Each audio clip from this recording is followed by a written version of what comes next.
What is going on, guys? Welcome to the NFL Week 16 Monday Night Football stream for the Buffalo Bills at the New England Patriots. It looks like there's going to be some nice contrarian value on the Patriots at +7. I'm going to be putting my bet in right now. The one thing I do want to check is where this line actually opened up, just so I can confirm how many units I'm going to be putting on the Patriots. So it opened at 6.5. I'm only going to do. Well, I'm going to see what the price is first. What's going on, Saravuth? Yeah, I'm going to be taking the Patriots +7. I'm going to be doing 2 units on the Patriots +7. And that is in. How are you, Saravuth? How you doing tonight? Hopefully it's been a good Monday for you.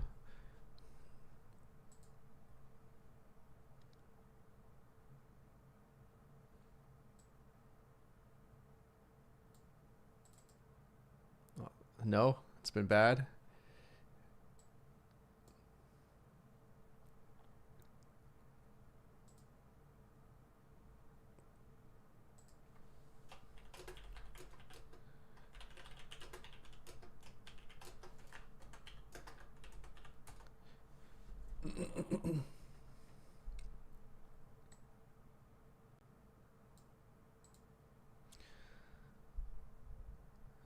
Hey, Jackson, I did 2 units on New England +7 at -107.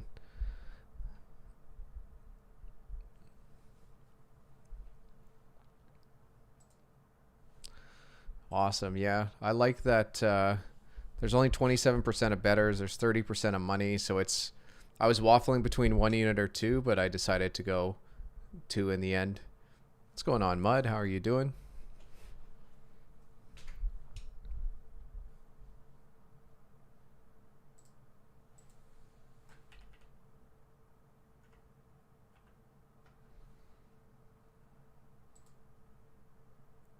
I love having these contrarian plays on these primetime games because there's going to be like 20 to 25,000 bets on this game by the time kickoff rolls around. So I really enjoy these opportunities. So I don't regret going 2 units, despite the bet to money percentage being so close.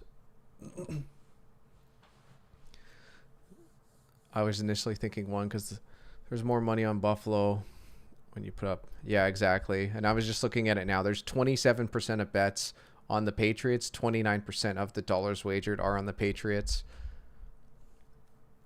The line did open at 6.5. It's been bet up to 7, but it's pretty much stayed at 7. Let's take a look. It got up to 7.5 and it got bet down pretty quickly, but it's pretty much stayed at 7 despite having 70+% bets and money both on the Bills. The fat guy should be joining us shortly. Him and I did some work earlier. We did the NBA video. I was happy to see some value in the NBA. Let's take a look.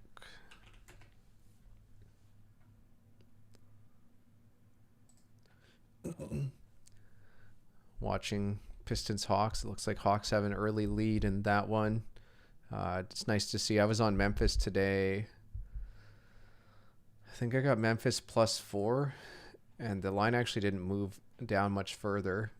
Well, I shouldn't say that. Memphis was 1.5 point favorites at tip off, so that line moved a lot once the news that Durant wasn't playing came out. Oh, the talking heads will. It's a pretty good chance a lot of them are going to be on Buffalo. I'll bring the game up. Sorry, I'll bring the game up so I can see if they do.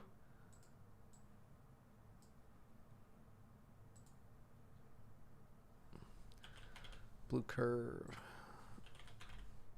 Jackson, have you started reading that book at all that you got for Christmas?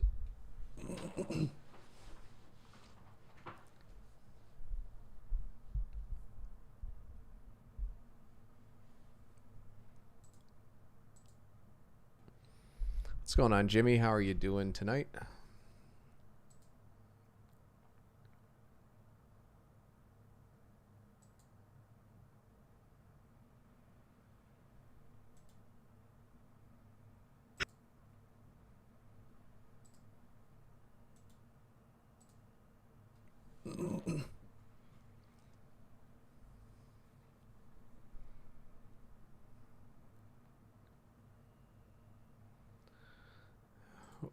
Why did Pittsburgh open as 7-point underdogs? I'm not sure. Maybe Cleveland has more to play for. I don't know exactly why, but it makes me skeptical on taking Pittsburgh at +7. It just feels too good to be true. So I'd probably lean on Cleveland. But these Week 17 games, guys, if you're not sure, like I would just refrain from betting. Week 17 is a weird week when it comes to betting. MVP, what's going on? I did some very brief research on the AFC, NFC Championship futures as well as the Super Bowl futures, and I think the Dolphins have a really nice odd set. But I'm pretty sure they still have to win to get in, right? Or there's a chance that they still could be out because they haven't locked up a spot yet. So those numbers will definitely change once Week 17's done. Well, there's one thing. If Big Ben isn't playing, I got a feeling they might be sitting other players as well.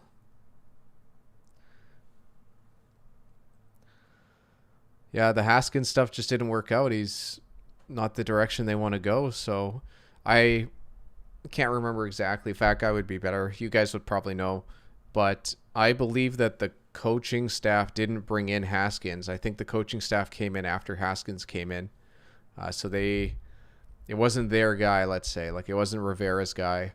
I'm not sure about the GM and all that stuff. Jackson said, you're 40 pages in. So far, I haven't learned too much, but it's written very eloquently. So I think understanding things like break-even percentage is better. Yeah, any little tidbits can help. It's the Fat Guy's not here, but I will blow his horn because he has read so much, and he is a pretty good barometer of like taking that information and being able to share it with others. So we learn a lot more than we realize, even just listening to him. Dolphins got a lot of scenarios. Browns lose, we can get in. Okay. Well, it's unfortunate then if the Steelers are doing what they're doing. Anyone think Drew Brees wins Super Bowl 55? There's a chance. There's always a chance. Dolphins have a lot of chances. Did you see Goff had surgery today on his thumb and he's likely out? Yeah, I also saw that. I know Kyler Murray might not play. What's the Arizona Rams line is only 1.5, but they're still uncertain if Kyler Murray's going to be playing, which I find interesting. It could be a must-win game for both teams to get into the playoffs, and they're both might start quarterbacks that have essentially never played. Dolphins 25-31-1 in the cold. Apparently the pick for Washington to take Haskins had a little something to do with Dan Snyder's son going to the same high school as him. That doesn't usually work out. There was also a description of the hold that makes me understand what Fat Guy meant by the idea that the highest commissions are on Super Bowl futures. Oh, yeah. I could... I'm not going to be able to do it right now, Jackson, but I could... If you just add up all the juice on all the Super Bowl futures, you can see what they charge. So usually I think it's like 20%. So like for a spread bet for us, it's going to be what, 1.2, it'd be like 2.4% on a game but the futures will be like 20% commission. It's pretty damn high. The Mud, when you say it's off the board, you're talking about the Rams Cardinals game, I'm guessing. You know what? How much time do we have till this game starts? We got like 15 minutes, right? This game 5:15. I think I have enough time to do the Super Bowl futures. Yeah, Rams cards, thanks. Let's pop open a Google sheet here.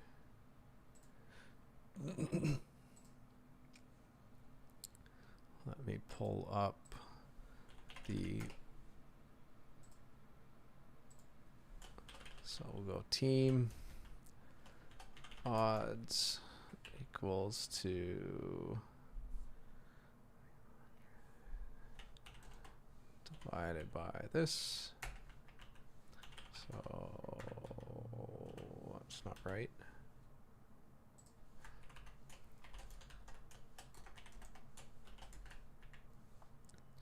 Okay.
So there you go, Jackson. That's the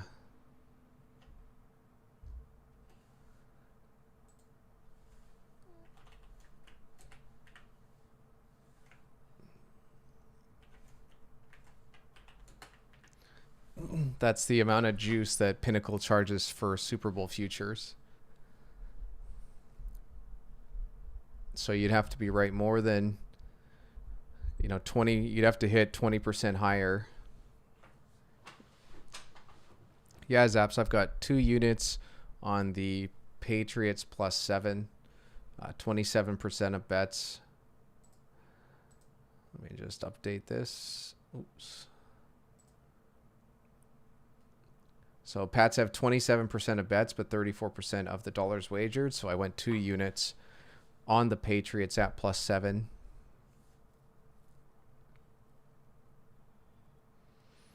There's also been more money bet on the over, and that's pushed the OU from, let me just confirm. Oops. Over under. It opened at 45.5. It's been bet up to 47.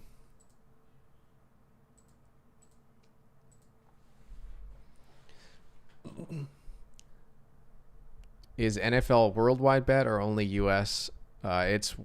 It's bet worldwide. I couldn't tell. This is the numbers from this site. It's they take it on aggregate. That's weird. That's really weird.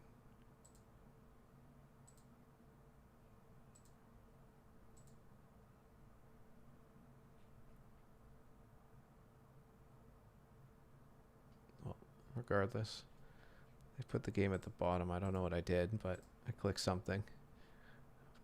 We've got the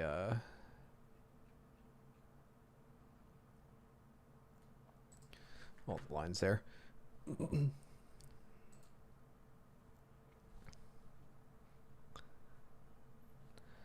Big Rye, do you think it's going to be a blowout tonight or a close game? I think it's going to be a close game.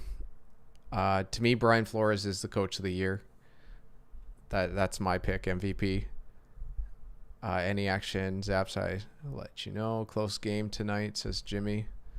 I think it's going to be a close game.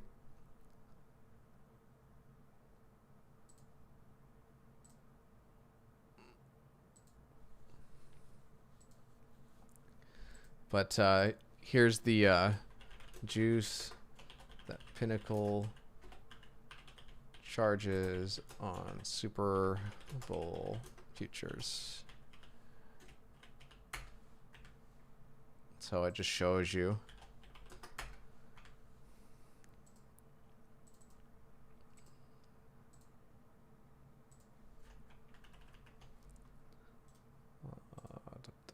To make it even more fun.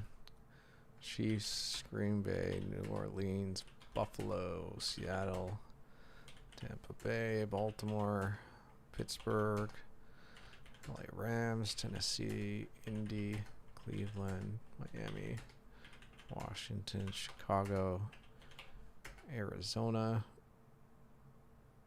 Dallas, New York.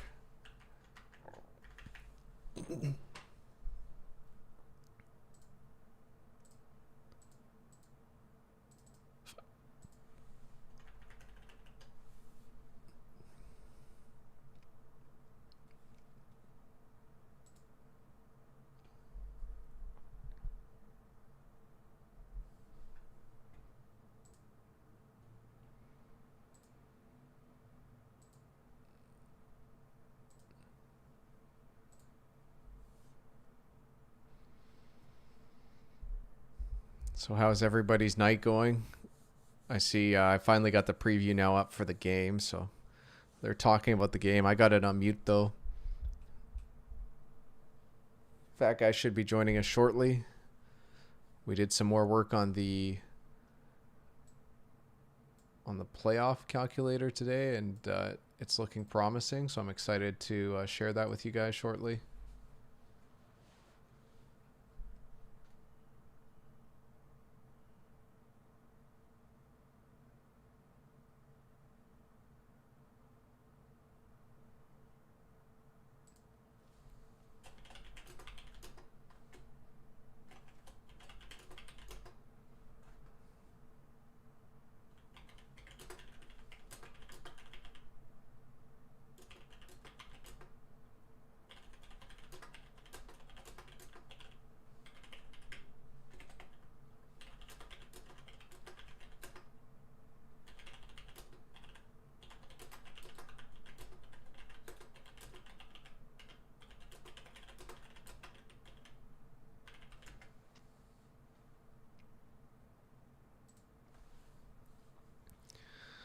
Gase in the league where they play 4 no eyebrows and 2 Cooper Cups. It's like a Christmas song right there.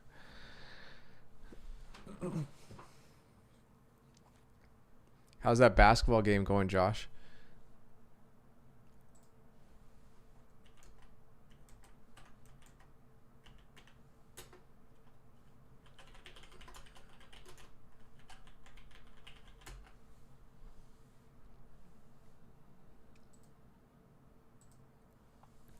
Looks like it's been a good first quarter for Memphis, which is nice to see.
Pretty boring, not a fan of either, and I bet an under. Yeah, Zap said Evansville, UC, Santa Barbara, Michigan State for my college hoops market plays.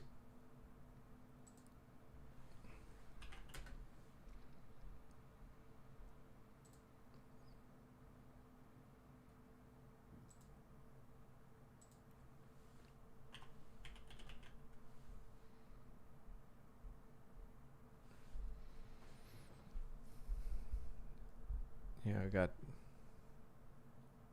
I'm guessing the Evansville already finished today, it looks like. Did they manage to pull it out for you, Zaps?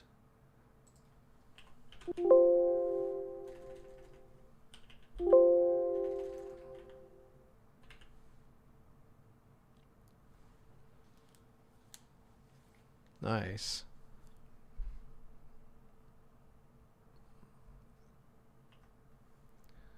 And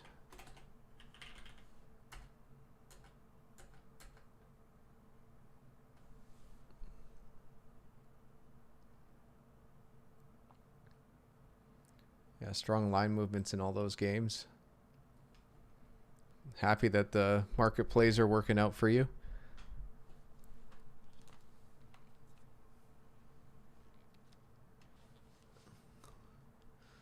Zaps, what are things that you look for to make a market play in college basketball? The Hawks have nice new uniforms.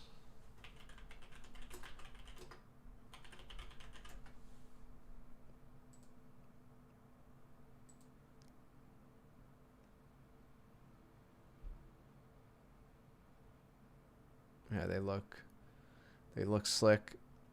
I like the colors they used. They kind of look like the Calgary Flames, but they look nice. I like them too.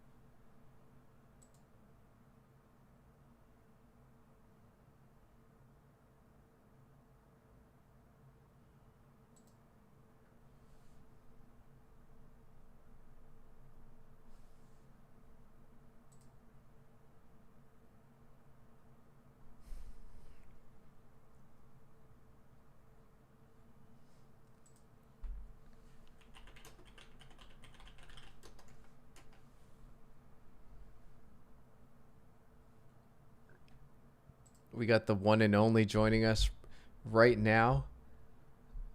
Coming at you full speed here, fat guy. Oh, You're looking slim. You're looking good. You've been working out. thank you. Yeah, a little bit. I want to be spry. There's nothing more complimentary than to be called spry. Okay. I hear you're getting older, Big Rye. Every day. You know what else happened today? My hair grew longer. Man, your fucking vampire fingernails. Excuse me, YouTube. I said a bad word. There goes the millions of dollars in advertising that we make. Yeah. Zap says line movement, especially Zaps was talking about college basketball. He said line movement, especially when a dog becomes a favorite and vice versa. Small bet percentages, less than 50%, but large money percentage, and a line move that complements the money. That's interesting. I always find that like college basketball, especially in like some of those less bet games, that you kind of do want to follow the money at times, because like. Yeah, but you don't want to get in when the meat's plucked right off the bone. Yeah, Go ahead. It's the interesting thing I find about like the small markets, and I call college basketball a small market. Like, let me take a look and see. Technically, yeah.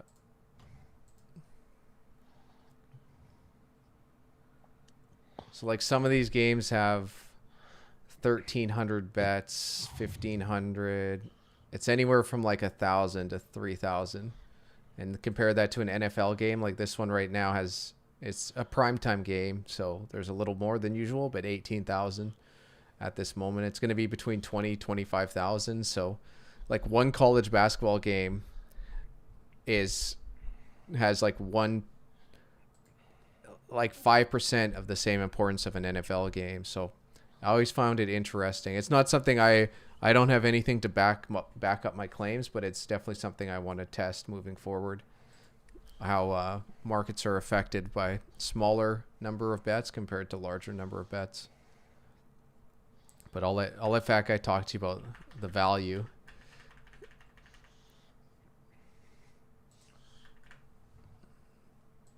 Sorry, value of which? I was just reading something. Well, I just heard you start talking about meat off the bone. Oh, okay. Sorry. Yeah. The problem with like when the line moves, this is a big argument Big Ryan and I had, and I think I'm right, is he was betting a lot of like, say, two fighters in the UFC. There was sharp action, but he was betting at the end of it some of the time, and it's one of those things I like strongly disagree with. Is like the expected value goes down to even or even negative. It's kind of like a number line. Do you know what I mean? And I kind of feel that like you got to get in the middle at least, if not the beginning, right? So it's like betting. It's like watching for market indicators in a financial market, right? So it takes a lot of experience to do that kind of stuff because I don't want to be at the very end when every sharp has plucked everything. You know what I mean? There might even be buyback on the other side, oddly enough, by that point. Yeah, it's something that you want to find those trends, and then you want to learn what causes those trends to happen, and Because then the guys that cause those trends, they're going to get the best line, but they deserve it because they put the most effort into handicapping, information scavenging, all that kind of information scavenging, all that kind of stuff. It doesn't even sound like a word. So there's all of those points. So they're going to be the first dog at the bowl, but I want to try and be the second or the third. I don't want to be the run. Ooh, a nice little analogy. And Mickey Hill, how are we feeling today? Hello, sir. what's going on, Mickey? The lots of money is poured in on the Patriots over the last 10 minutes or so. They were as low as 29% of the money, and they're up to 43% of the money at with kickoff pretty much happening right this moment.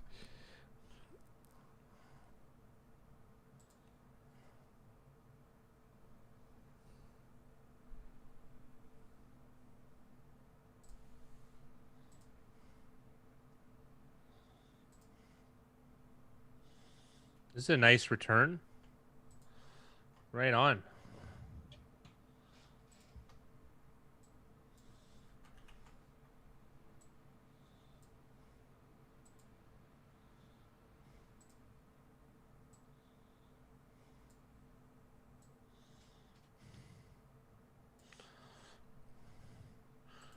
Oh, there's way more zaps. There's way more. The volume. That's why you can make a considerable more amount of money because of the volume in college hoops. The volume is just it's unbelievable. There's so much. It's ripe with opportunity. I kind of like the Pats to win this game outright. To be real. I didn't see what the money line closed at. Let me take a look.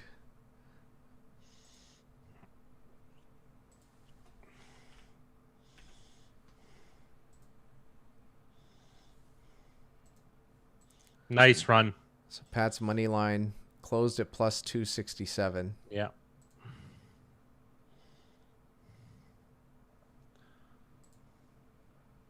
Oh, he wants me to drag the. I'm covered by yeah, chat, yeah. Big Rye. Thank you very much. I mean, realistically, I am the nicer looking one, right? You're a little bit of eye candy for the folks at home. For the folks at home, yeah. Oh, they were animated here.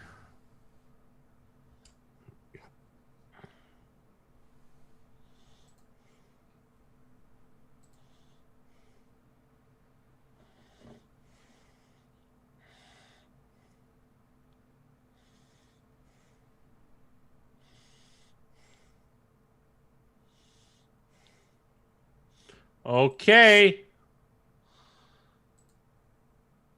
Oh my! Demir Bird, what are you doing? That was such a nice play design. Oh, Cam Newton can't believe that. Cam even like he threw that so nicely too. Like don't drop this. We got this. You know what I mean? He threw it like nicely too. Oh my goodness. Oh. Yeah, it hit him just below the face mask. It was a weird In the shoulder, weird he try threw a to hit. nice pass though. Like it was. Oh no, the pass was on point. It's a weird it's weird for Bird how he tried to receive that. Like, oh, goodness, my goodness. One of the things I always look for in receivers is guys that make hand catches over body catches, and there's an example of a guy trying to pin the ball on his body rather than just using his hands to make the catch. But Demir Bird, a career special teams, I guess I don't even know if you call him a specialist. I wouldn't call him a special teams. It's hard to even give him that. Just a career WR8 on a team. WR7. A jag, as you like to call it. Yeah, it is. It beyond jag. That's nice. Jag is short for just another guy. Should have been 7, but it's 3. So disappointing. It's still a good start, a strong start from the pass. Yeah, but you see that, and they don't. This isn't a team that can afford to drop those.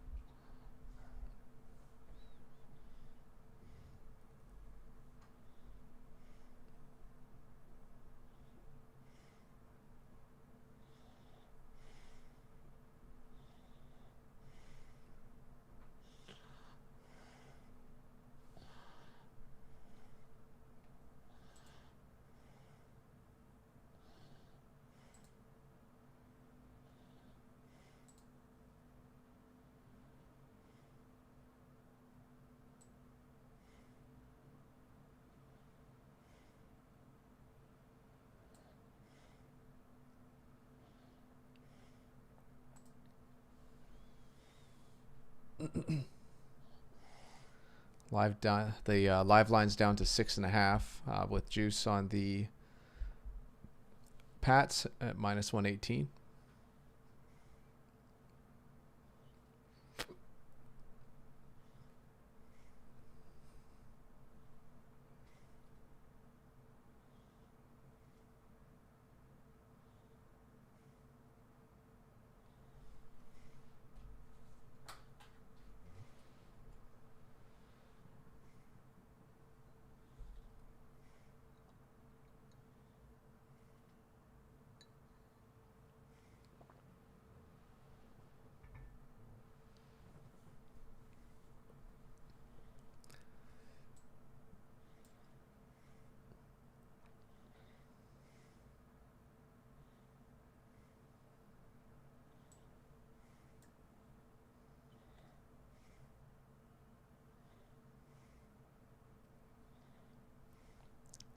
Yikes.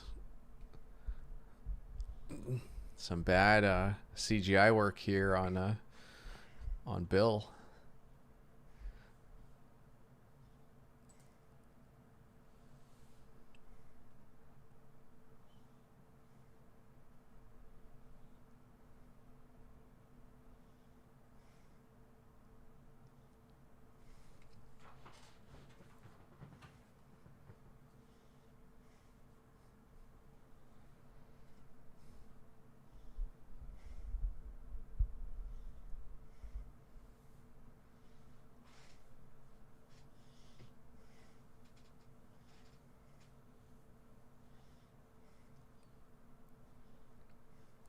Can't remember off the top of my head, but what did the Bills beat the Pats by the first time? Was it 4? Was it 7?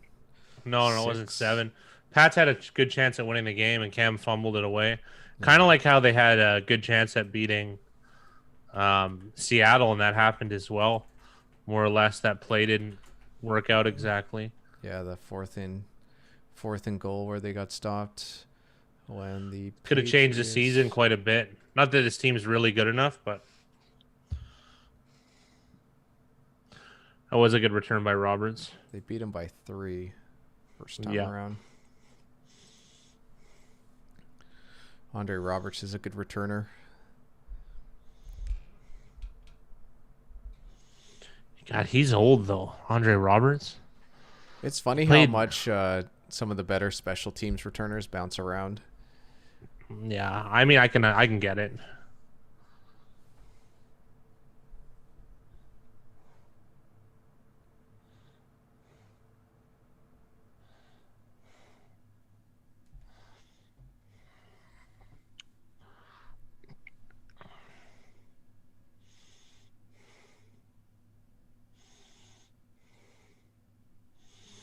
Good friend of mine has a over on a prop on Dawson Knox receiving yards.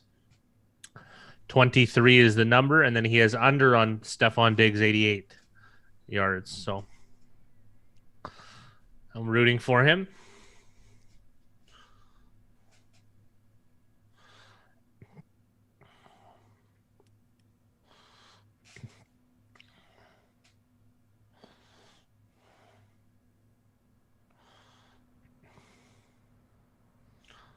That was a interesting and kind of a gutsy play to call on 3rd and 1. It's not it's interesting. We've seen that a lot this year, though.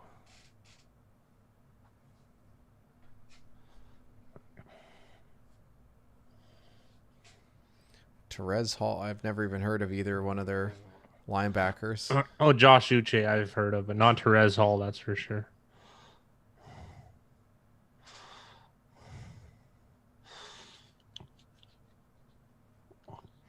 Yeah, that sounds about right. Diggs has overexceeded expectations. I think it's redundant to say overexceeded. Oh, that's a fumble. That's a fumble. That is a fumble. Man. How do you know for sure?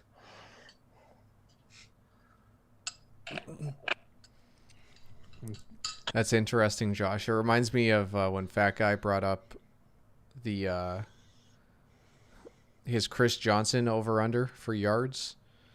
Yeah, that was after the 2,000-yard season. I took the under every week for 16 weeks, and I believe I went 13-3.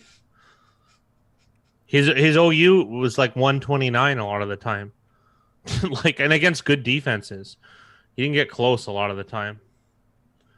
The only one I remember he got a huge game was against Dallas, and I lost. I think I might have upped my unit sizing then as a dumb young man, but think about how many squares are super excited though about Diggs. Like, he's got to be one of the most liked players by squares in the league. I don't know if he should be a liked person. I don't think he's shown to be a good person, but as far as excitement and fantasy, sure.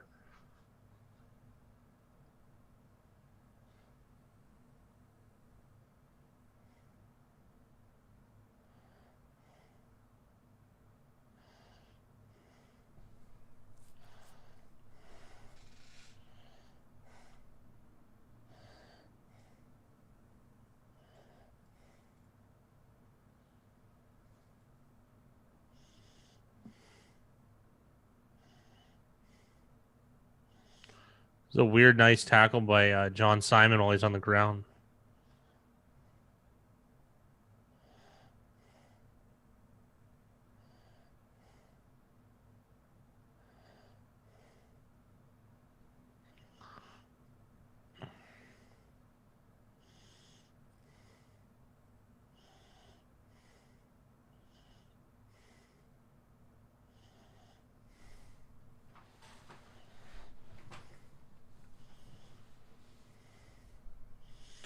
J.C. Jackson's rounded out to be a pretty nice player.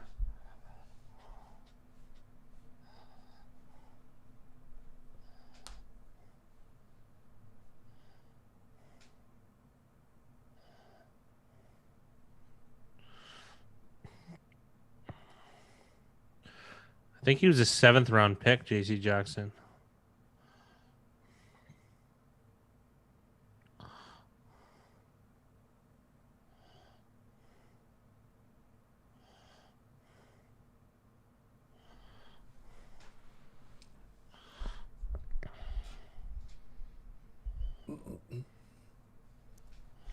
Wow. They're showing some stats here.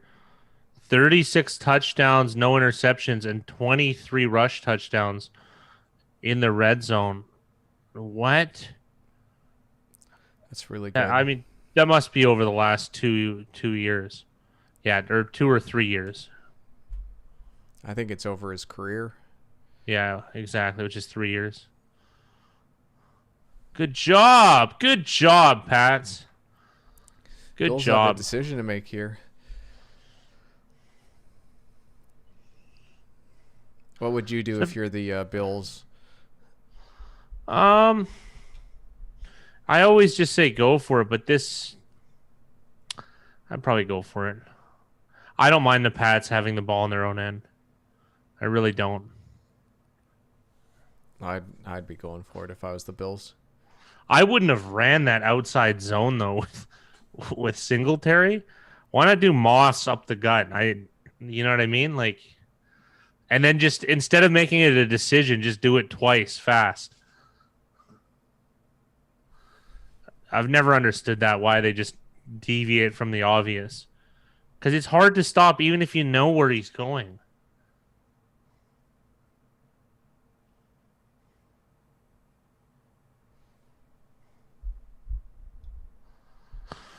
It's interesting to think about how often teams change what they want to do in games that aren't like a very like important game for them to win. Like, are the Bills saving stuff for the playoffs right now?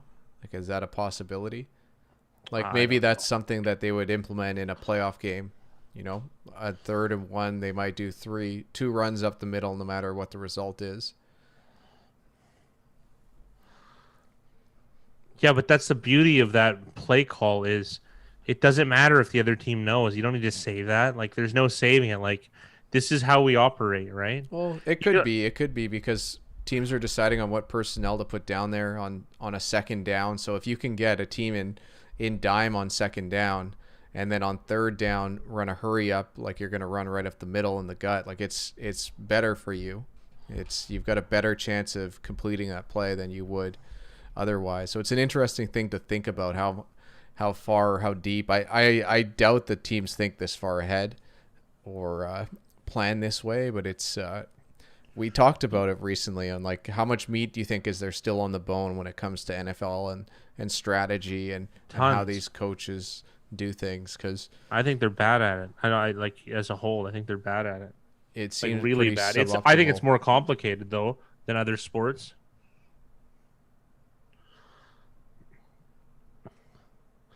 Like I think soccer is probably the most advanced sport. That would be. That's probably my opinion. I would imagine. Or yeah, I would imagine. I'm telling it. I'm very good at orating today. Whereas I think soccer is a lot more simple, though. Do you know what I mean? They're trying to instill um, analytics into soccer. I mean, there's a lot of like qualitative data. There isn't so much quantitative. Like there's tackles and yellow cards, red cards, goals, assists. There isn't much more, right? Passes completed. Like there isn't a lot of soccer stats. They're starting to add movement ones and chance creation and stuff like that. So that, but then you could do it into quality of chances. I think soccer though has advanced mostly because it's played more by more people than anything. So it probably has a better chance of advancing the stone. Whereas football, the rules make it. There's a lot more math. It's a lot more math based than I guess emotional based, and I think they make the decisions emotionally more often. Zaps posted something interesting, and this is another promotion from a New Jersey book, FanDuel, DraftKings, similar. Very interesting. I'm really. They're taking a bizarre approach to bookmaking. That's for sure. Well, so many of those things are the reason why they have those promotions is because people talk about them. Like you brought it up to us, and you wouldn't have brought up FanDuel otherwise. So it's a good way to get people talking about it, and people have that FOMO, right? That fear of missing out. So they're going to be very quick to jump on a site like FanDuel if they think that they can get their free $50. Yeah. I just want to know who are the people betting it at -7. Yeah. Well, I mean,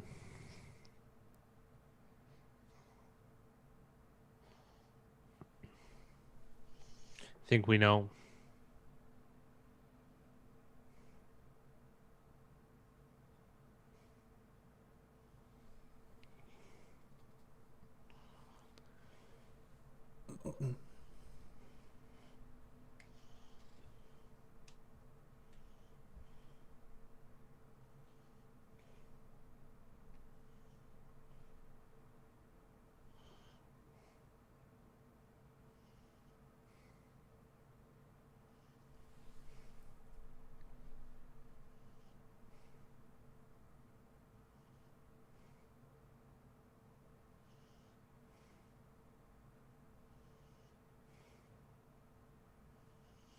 I can't believe he didn't see that pressure earlier. Yeah, he just seemed slow on the reaction. Yeah, complacent about it almost. That was interesting. Like, it was pretty obvious it was going to come and come fast. Or maybe he just maybe he could get out of it like before, you know what I mean? Like he's reminded of his younger self who could have just scrambled around out on the outside and probably actually got the first down on a bootleg. Hey, Wook Dog, What's first going on, year's Wook Dog? unofficial champion. I guess official. We make the rules around here. Happy New Year to you, sir.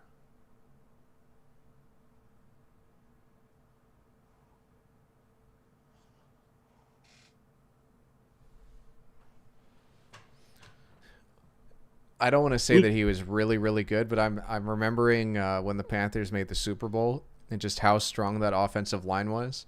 And Cam Newton was almost Tom Brady-esque as far as dropping back and standing on the. You remember how he would just stand on the spot? Like if it's a 3-step drop, he would just stand there. Like yeah, I remember there was so many dropbacks where he didn't move. He looked very calm and collected in the pocket, but it's easy to look calm and collected when the pressure's not there. yeah, and that's more of a testament to your offensive line. I'm trying to Just so remember. everyone know, go ahead. I was I think it was the Broncos game. I can't remember exactly what game it was. What was the Sunday night game last night? Last night was Tennessee and Green Bay. Yeah, I think it might have been the Tennessee game, but there was a play near the end of the game that was like a key play for Tennessee, like a 3rd and long or a 4th down. And I remember, I think it was either Tennessee or Denver, but I remember the guy getting rid of the ball really quickly, and it was because they had been in pressure situations all game, and you could tell that it definitely affected his decision, even though there wasn't pressure, that it made him get rid of the ball quicker than he wanted to. And it kind of reminds me of Cam Newton, even a guy like Carson Wentz, guys that got to play behind really, really strong offensive lines, and then they kind of regress back when they don't have that same amount of time to make their throws. I also find it super interesting guys like Rodgers or Brady, like guys that are able to make decisions so fast that they actually make their offensive line better. Drew Brees is another guy like that. I remember at one point the Saints spent so much of their like money and draft capital making sure they had good guards and centers because Breeze would take short drops and get rid of the ball so quickly that tackles they could just essentially throw They're any still doing that. tackle they want, which I found interesting. The first round pick this year, Cesar Ruiz is a center. And I feel like it's worked out for them as far as Payton, but that's you want to build inside out on the defensive line and the offensive line. There's a lot of teams that build from corners and receivers in. I wonder how those teams do.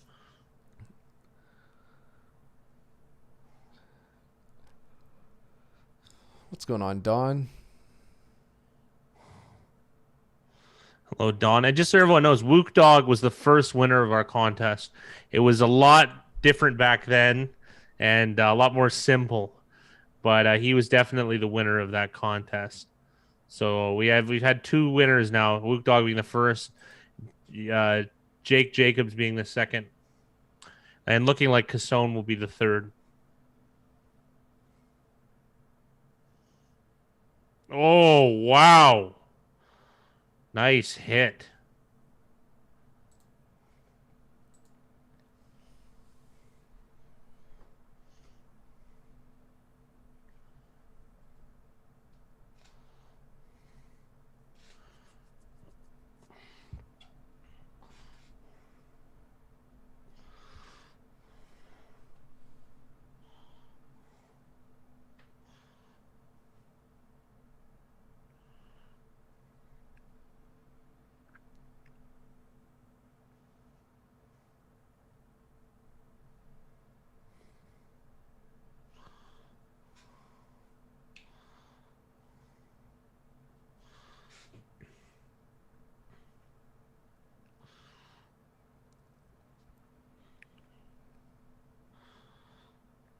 That's still very early, Don. It's only been 2 possessions, really. Or 3, rather.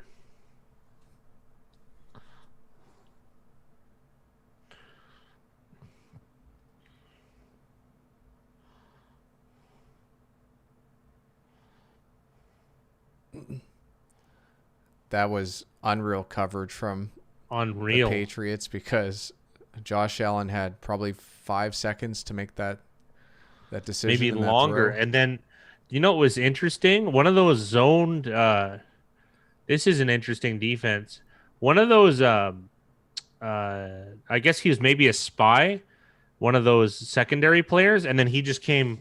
He just launched at. I guess he was waiting for his moment to come at Allen. That was very interesting. We got a fake punt and a catch. Patriots usually not uh, getting punked on special teams, and it looks like they did. I always find it Wow. confusing when they don't want to put Why? a guy on the gunner. It's also interesting because you can there's no pass interference on those plays, so you could just literally, like, if the guy's close enough, he can just hit kneel before the ball's even there. Yeah. Really nice execution. You've seen that so many times from teams that they don't take advantage of that. It's really nice to see, and it's a really good indicator of strong coaching for the Bills that they were able Yeah. to get that done, because a lot of teams don't have that even in their playbook to do, which is ridiculous. Like, Yeah. you're telling me you can't have a guy to make a throw, a 15-yard throw Now, I to want the to point out sideline? something here. Somebody called that in the special teams. The guy who threw the ball to Neal was left-handed, so that makes the most sense. And I would imagine that the other flanker, the guy blocking the flank, was right-handed, so that he would have thrown to the other guy if possible. So that is a that you want to talk about good coaching and organization, because if you're right-handed, that's a different throw. You have to open your body up. Left-handed, it's just right there. You know what I mean? It's just a perfect diagonal. So that's pretty sharp. I got to be real.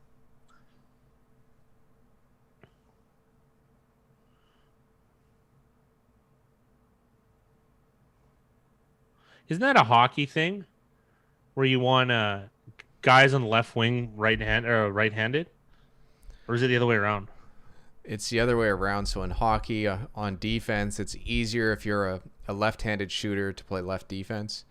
It's Okay. less offensive, but in things like power plays, they'll tend to reach into the zone and switch sides, or there's a lot more to it than just that. But Yeah.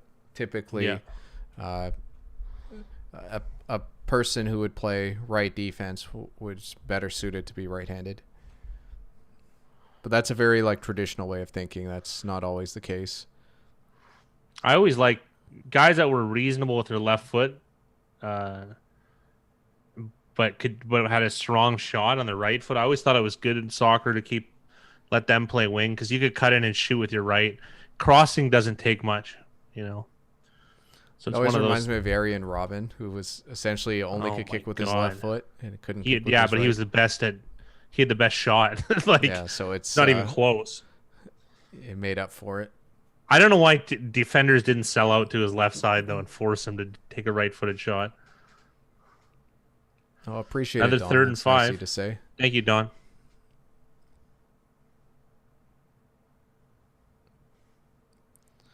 Yeah, that play was designed to go to Beasley, so they're gonna have a fourth and Did short he here. catch it? That's impressive. That was a bobble though. You might have caught that out of bounds.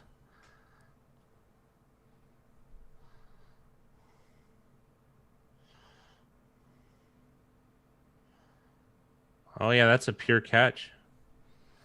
He's about half a yard short, according to these orange Good markers. job. Wow, I like that orange angle. Here they go. They rush up to the line of scrimmage. I don't know the refs have to stand there so teams can get. This is what I don't get is they need to reset the play clock. 70. Oh, There's a flag, though. I'm betting it's a hold on Buffalo. It might have been an offside. Might have been a false start.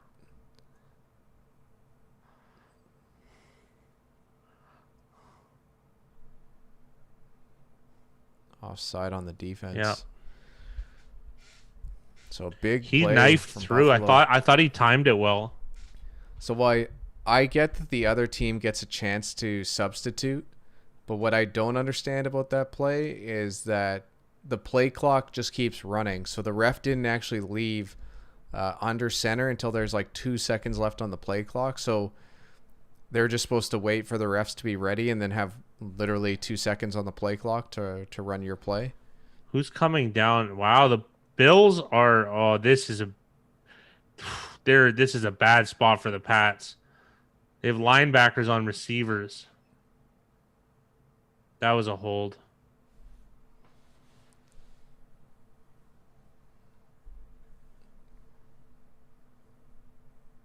There was a nice hold against Butler. He had a guy at his arm right around his neck. He was ahead of him. Josh, I really enjoy Josh Allen. He's one of my favorite quarterbacks to watch play.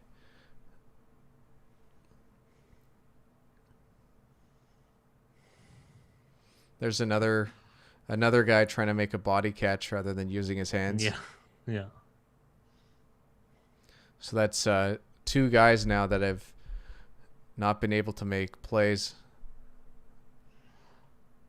for Nice potential run. touchdown. This offense looks organized, and for once, the Pats' defense does not, which is rare. Regardless of the talent level, you should be able to get right. Like, Oh my goodness. they got a free play. Man, the Pats are being punked here.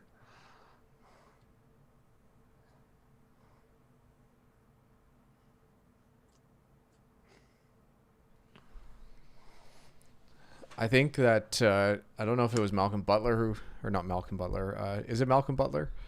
No, Malcolm Butler is on the The Titans. What's Titans, that guy's yeah. name again? The J.C. defensive lineman? Jackson.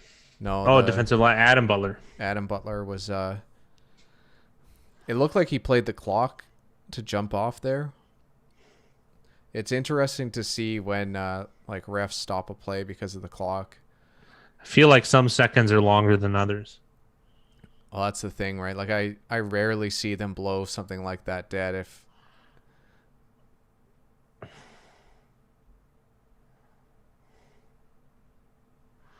He just said all you have to do is look down the football. I don't think the announcer's realizing he's trying to time it as it gets snapped. It's not that simple. Yeah, that's one of those things that they teach everyone, though, especially if you're under center, you just watch the ball. But if only it was that easy, right? Like some of these Yeah. guys get jumps before that. Don, I highly doubt that there's going to be a lot of resting of players in this game. It's going to be too close. But I could be wrong.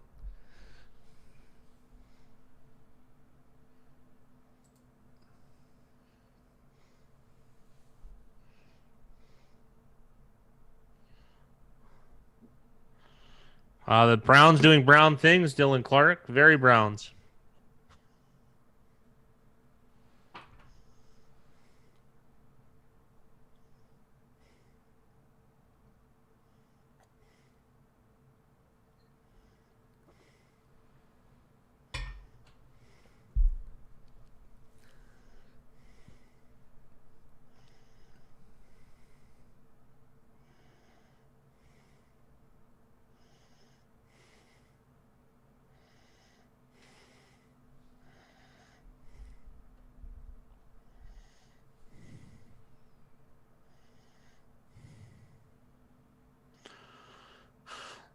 Well, the Browns are pretty big favorites in this game.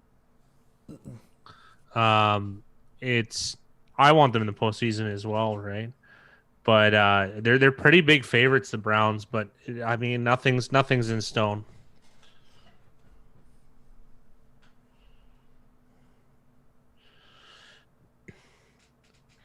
I have no clue, Eric. I don't think it's that simple, Eric. You could say that they're undervalued, but as far as win loss, it's so circumstantial. I couldn't give you a one way or another. Yeah, it's all and mud. It's so easy for teams to look back and think like, how did we lose to the Jags, Yeah. right? But the Jags were also, I feel like, a different team week one than they are now. I think there was a lot more hope and optimism at the start of the season.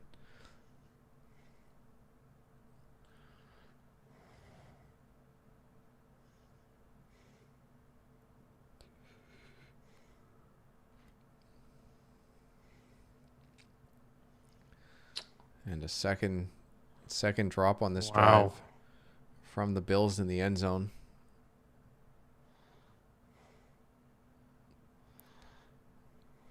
Golden State sure doesn't look like a contender right now.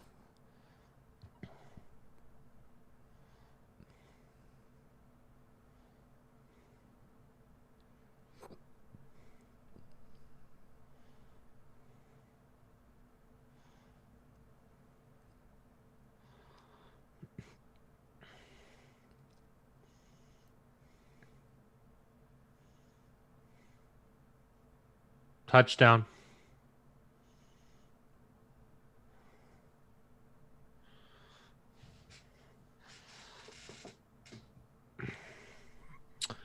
Dawson Knox was plus 195 to get a touchdown, so that someone's mad about that. I can tell you that much.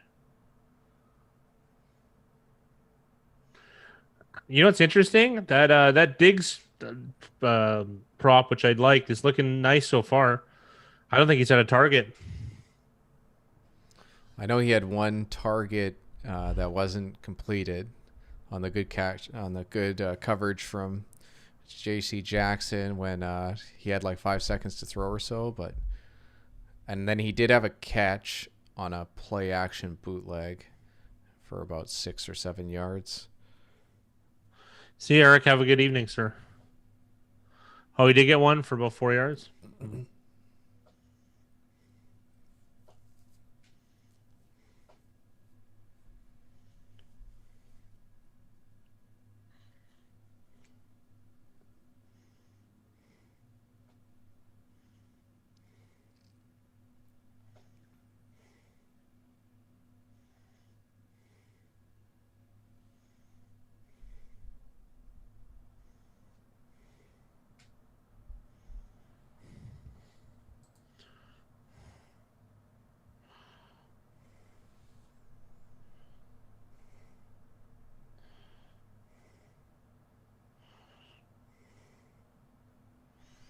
I'll be back in just a moment.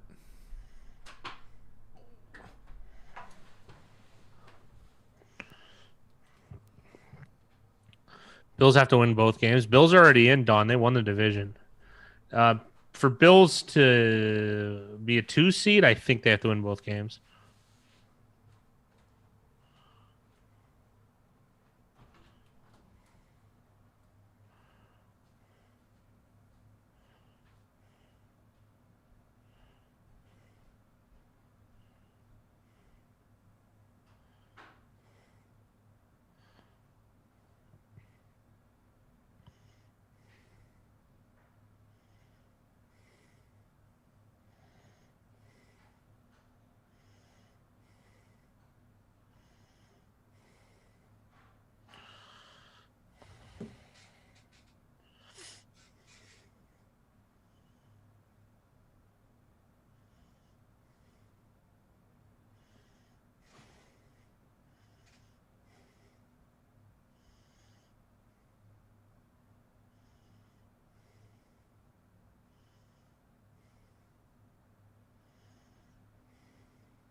Still playing kind of Christmas music. Interesting.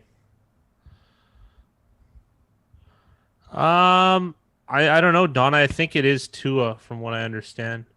So that was an interesting change. I mean, Fitzpatrick. is probably better at coming back, and hopefully Tua doesn't understand it's maybe not a slight on them, because I don't think the Dolphins were expecting to be this good. And neither was I. I thought they would exceed expectations. I thought they were a 7-win team, 8-win team, which is very good for that roster. They're coached well, and they're coming around a lot faster. That's why I said I'd say about 2 years the Dolphins will have the best team in the NFL. That's my guess. Don't forget the Dolphins are going to have the 3rd overall pick or 4th overall pick because of Laramie Tunsil trade from Houston. So that's going to be a nice little addition, whoever that is. And this is the other thing too, is it'll probably be a meat and potatoes pick because they can afford to have too many linemen, too many D linemen. So I would imagine it's going to be one of those and maybe the best in the draft. And that'll be a depth piece that'll be, I would imagine, that would really, really help Miami as far as making them a contender, more or less, right? Because they've, I would say, one of the best secondaries in the NFL. They're up there. O-line and D-line could get better, but it's reasonable. They're a strong team. They're coached well. That defense is decent.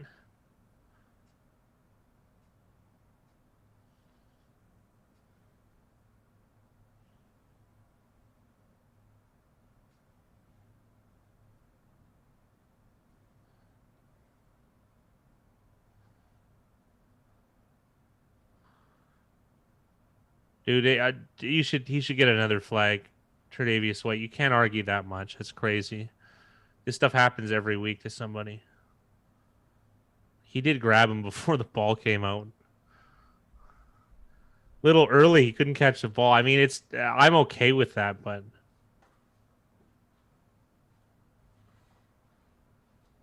yeah, Haskins did get released. I kind of called it on the membership video last night. I thought he was going to get benched and released after week 17, like the day after, or the day their season ended, more or less. But I didn't think it'd be this early. He'll get a shot somewhere else, but he follows a line of immaturity. You could kind of see it, so I'm not surprised. Another poor draft choice, much like Johnny Manziel. You can have talent, but to be ready to be a professional, because a lot of these guys they never lost. In high school, they probably played on undefeated teams. They were probably a star, like quarterback or running back. All of these, it doesn't even matter. Some of these linebackers, you know what I mean, that converted positions. So they're not used to losing. And then when you're you have to become a professional to win. So everything kind of came easy to them. And then it's got to be like a bit of a shock when you step on the field and you realize that you're not special. Do you know what I mean? Like even the old guys are faster than you are. And even though in college you were a big deal and in high school you were lauded about how you're the best player in the county. So there's a lot of guys that just don't make that adjustment, right? Especially first round picks. So yeah, but they think that they know better a lot of the time, Josh, because they have the results, right? And people don't understand, like, people are very, very poor at assessing reality. And a lot of corollaries to gambling. Like, for instance, if a guy hits a parlay, a 10-team parlay, all square picks, the squares to the max, when he hits it, he got the result, so it doesn't matter, right?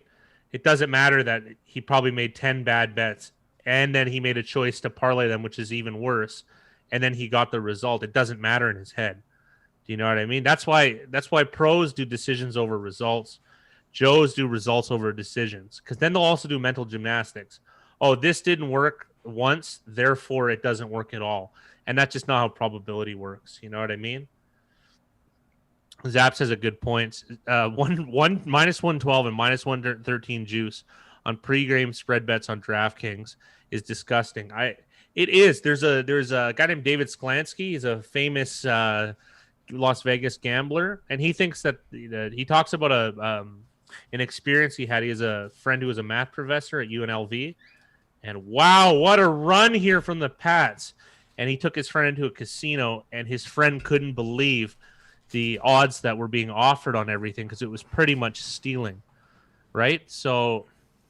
Um, so he said, like, what am I doing here, right? And but I also believe in the adage, you can't give a sucker an even break. Now, minus 112 and minus 113 juice, what people don't understand is your win rate needs to be around 53.5%, encroaching probably, yeah, about that much. That is like, it's insanely difficult to do, right? So even when you win, you lose kind of at that type of odd set. Well, at minus And 113 against the spread at 53% win rate, you'd have to be like in the top 10 percentile to even break even. to even break even, I think it's even higher than that. So another that's why I always stress getting minus 105 or perhaps even better. And wow, what a run by Newton, touchdown. I hope there's no flag. Now, I also wanted to touch on, like I had mentioned, it is disgusting in a way because they're ripping people off. But if this is what people want to spend on enjoyment, so be it. And also, if those people don't exist, I don't exist, because the market can't be exploited if it isn't for those people. So it's a weird, bittersweet type thing, right? But then it's this thing, like when I start feeling bad and then I see something that doesn't give me a reason. I hang around bars a lot, and well, I don't hang around them, but I do go to them a lot, not to drink or anything, but that's beside the point. Wow, Nick Folk misses. And for instance, Keno, they pay 200,000 to 1 if you hit all 10 numbers, capped at 200,000, so you can't have more than $1 bet. But the odds of hitting all 10 numbers is 8.9 million to 1. So you're getting ripped off $8.7 million on that bet. And it's capped at 200 grand. So if you were to bet $5, you'd get ripped off like 40 million. That Keno stuff drives me insane. It's so crazy. But this is the thing. I watch people, the same guys, blowing their retirement or their pension on playing these games, and they like it and they believe in it. And what's the point? What is really the point of educating them? If that's what they like doing, it is what it is. Is it as bad as smoking? It might be worse. You know what I mean? But if that's what you like doing, that's what you like doing. And that's the thing is you got to that's the thing why I stopped feeling bad is, I'd rather, for me personally, I'd rather take their money just because it's going to go to somebody anyways, and I got to eat like everyone else. Obviously, I've eaten too much, though.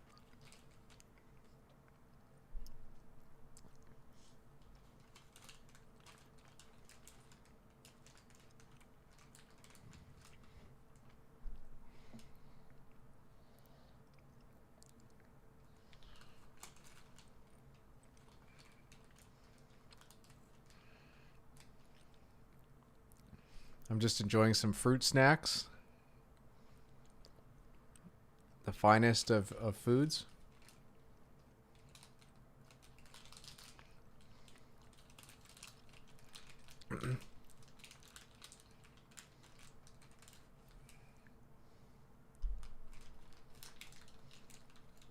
Fruit snacks, you say? Mm-hmm.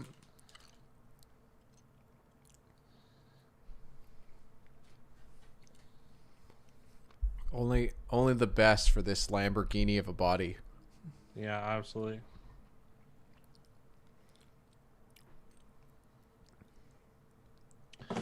Zap says the best thing books here in Jersey offer is minus 110 if you're lucky. That just seems bizarre. There's probably some stale lines you can attack even at that really bad price. So bookies out here, Zaps, they used to charge minus 115 and minus 20. So, and oddly enough, in old college basketball, the guy who taught me, he could beat minus 120 back then. Yeah, there's no way you could do it now, but that was like 10 years ago. So,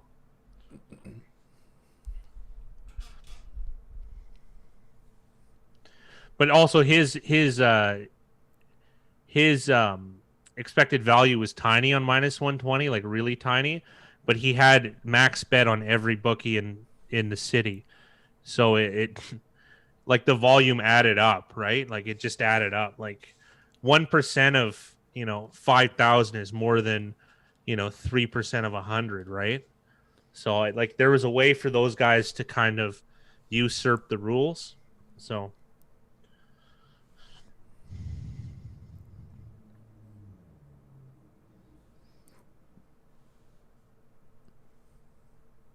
I don't even think it was 1% on -120 his edge. But that was way back then. I don't know how you could beat it now. It'd be impossible, I think. There'll be some math whiz that'll prove me wrong, but you need some serious skill and time. Well, anyone could beat anything. It's just unlikely. Like Over the long period, it's not even unlikely. No. The higher you make the odds, it becomes very unlikely. Oh, did Dawson Knox go over on this? How many yards was that? 10, 15.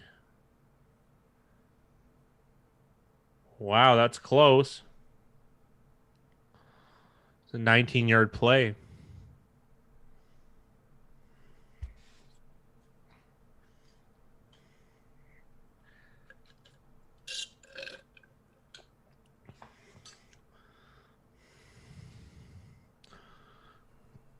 I don't know. I think he's 26, 27, Don. I'm not really sure.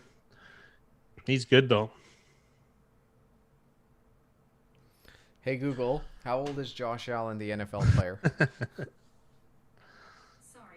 Well, there's two Josh Allens. You just said the Buffalo Bills quarterback. Do you want to know what Josh Allen's salary is? Google doesn't even know, so we're hopeless, guys. Nobody does, yeah. Sorry, I didn't understand.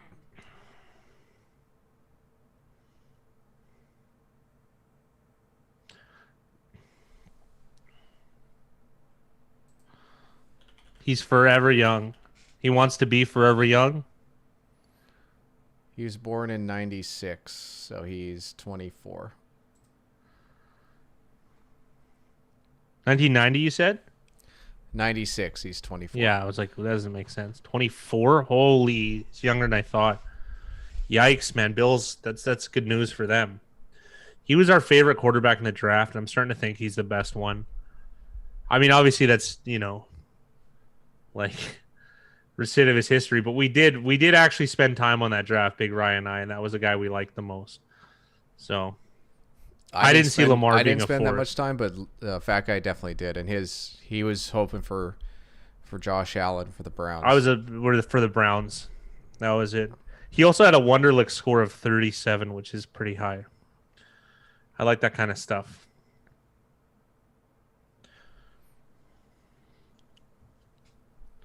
4th and 2, and the Bills are lining up to go for it. Man, this is a well-oiled machine as far as decisions. They don't even care. This is good.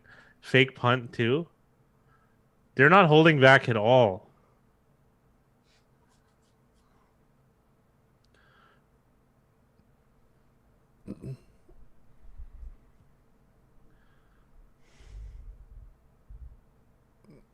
I don't understand what's happened here. I've never seen a whistle that late. They didn't signal a touchdown. No. There's whistles. There were whistles. Oh, New England called a timeout. Wow. He iced it. Billy iced that play.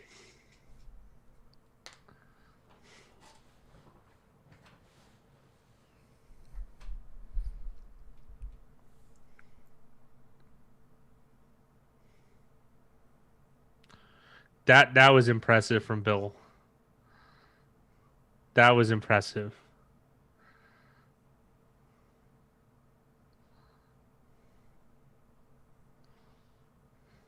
But this is regardless of the result of that last play, and I know it's hard to say because it would have been a touchdown, but the Bills got the Patriots to use a timeout on that play, which could come in very handy at the end of this half. So it's one of those things where, again, Buffalo's coaching staff and just how well the team's coached forces the Patriots coaches to make a less optimal decision.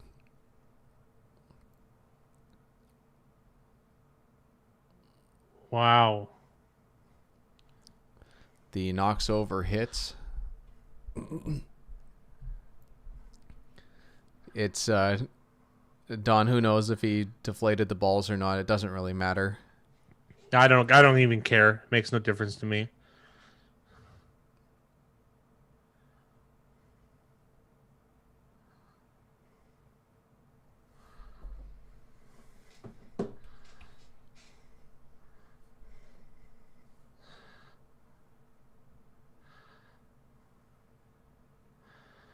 Wow.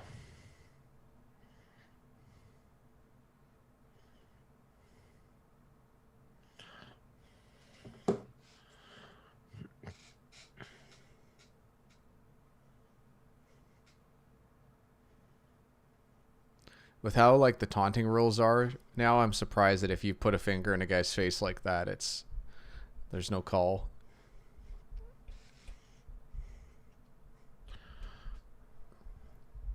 I guess it also depends on what they're actually saying. It might just be jokes. Because the ref didn't. Does it matter? seem, Remember that time it was Buffalo. Tyrod Taylor got a fake help up from Von Miller, and that pretty much yeah. cost Denver the game. Yeah, that was pretty funny.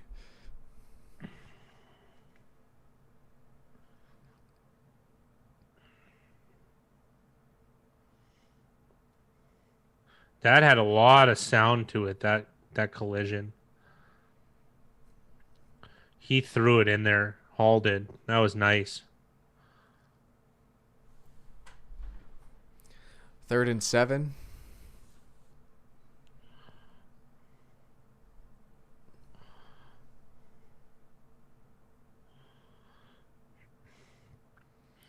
That was a weird play, and Josh Allen picks up the first down on the ground.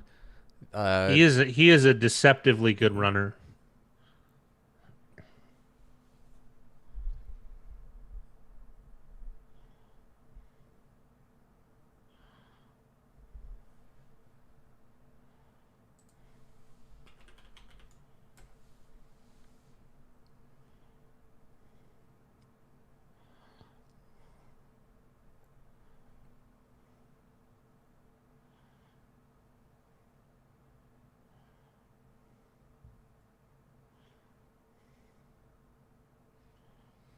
This is what, the 3rd time in 4 years that this coaching staff has made the playoffs.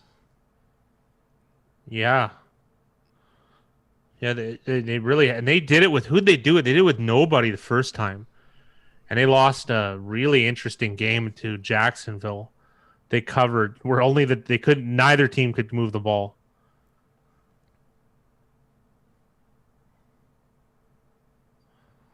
This is a really well played game so far by Josh Allen. My biggest pet peeve on that last replay, getting to watch defenders stick their heels in. Does it make any sense? Attack the guy. Attack.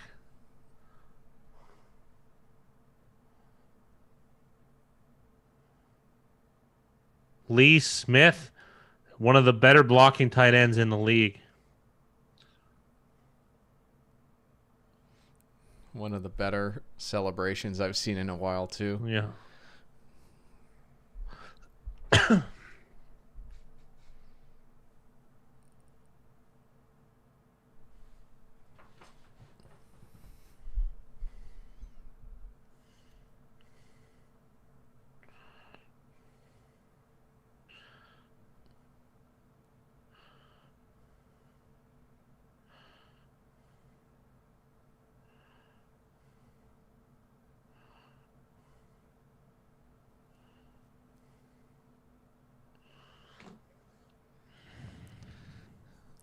Bills have been good this game. They've got their foot on the pedal on offense.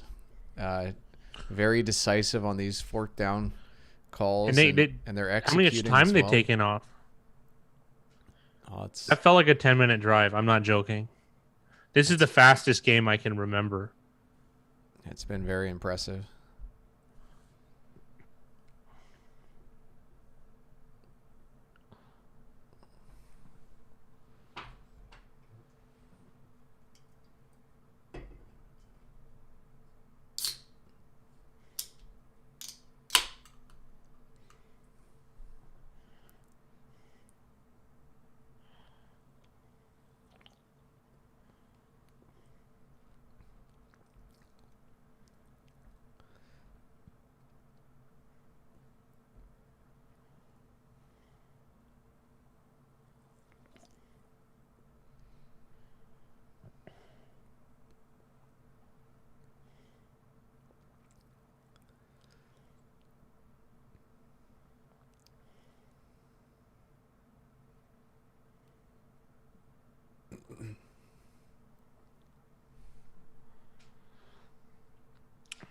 Buffalo's just playing hard. It's what you do, man. You finish out the season.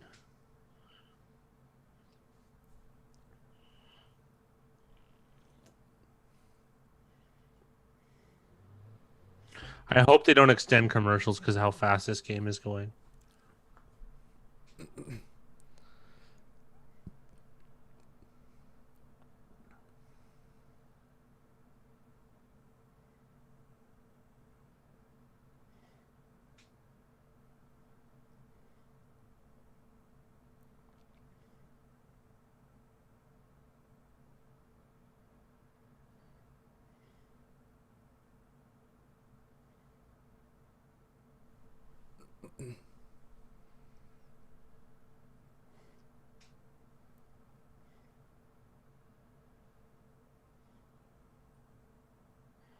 Is that Fred Jackson?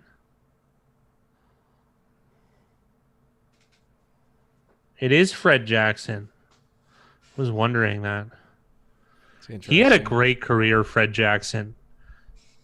He's got to be a Ring of Honor guy, right? He had a good. He played for the. He played for the Pats too, didn't he?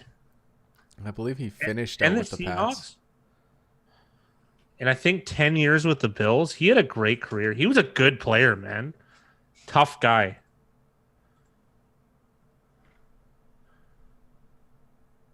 Oh man, he started with the Sioux City Bandits and then the Rain Fire, which I think is NFL Europe. I think it's a German team.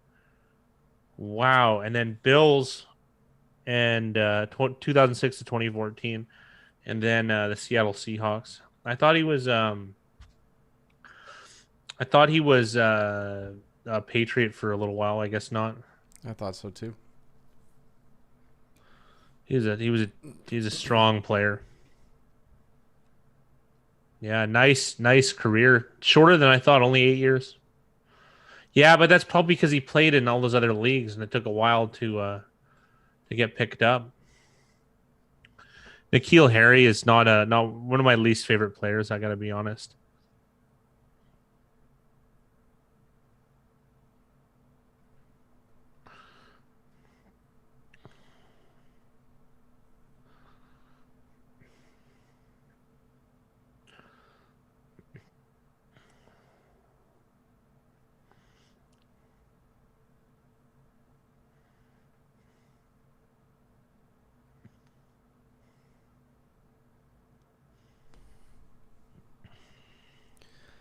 Cam Newton looks so unsettled throwing the ball. Yep.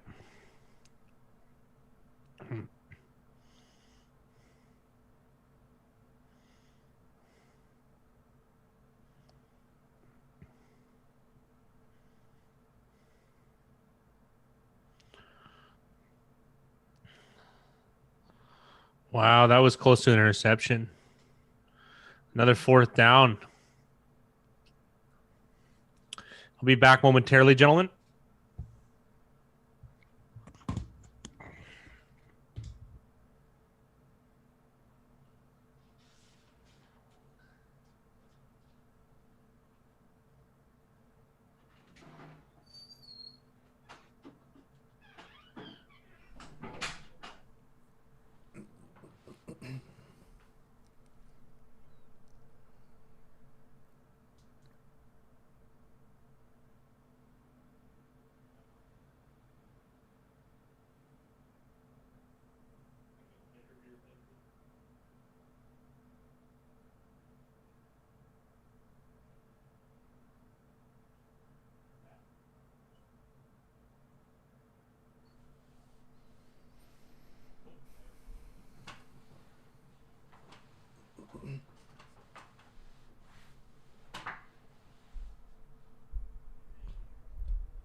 He hasn't looked. He hasn't had a very good year.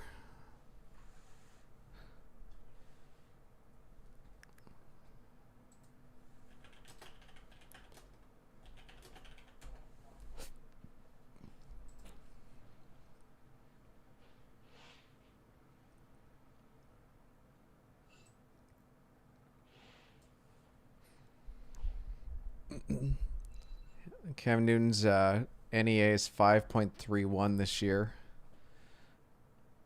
which is going to be his on pace for a bottom 3 total for his career. And this season, he only has 5 passing touchdowns in 13 games. 10 interceptions.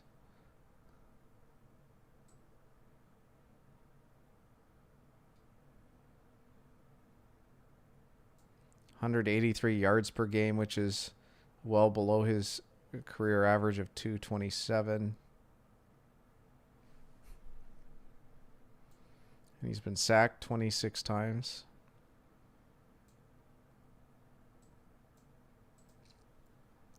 Still managed to go 6-7 though as a starter.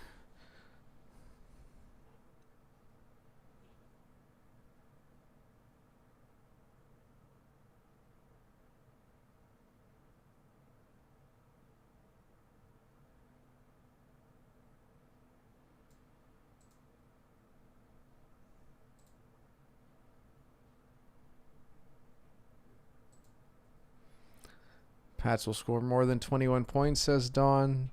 And Jimmy said, Josh Allen, next generation Peyton Manning.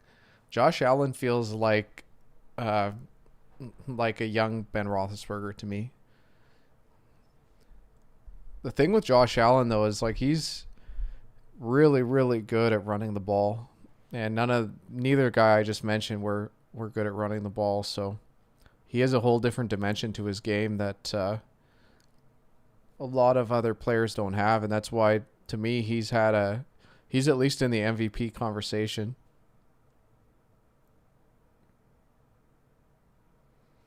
For me with Josh Allen, he just has to limit his mistakes, and I feel like his mistakes have been limited this year. And it's funny to say that because I talk about his mistakes and what is he? He's like 50 something touchdowns and 0 turnovers in the red zone.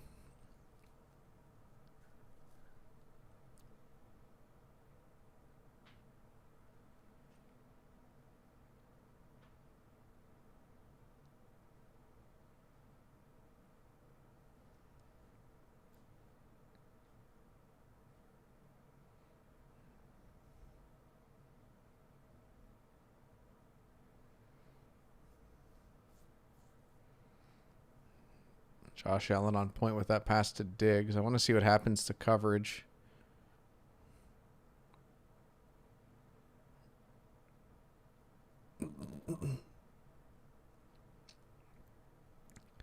It was like a hybrid pick play in the open field.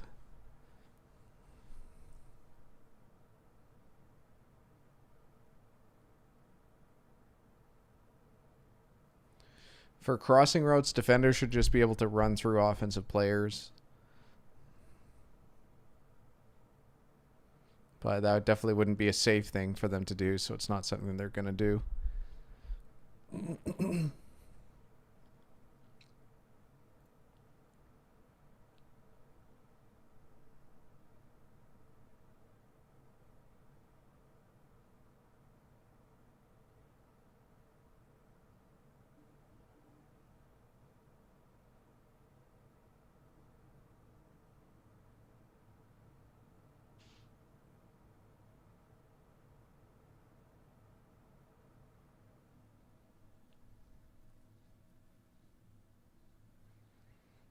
Yeah, pretty much, Don. They've had a really good season. It's been nice for Josh Allen to have Diggs, and Diggs has played really well.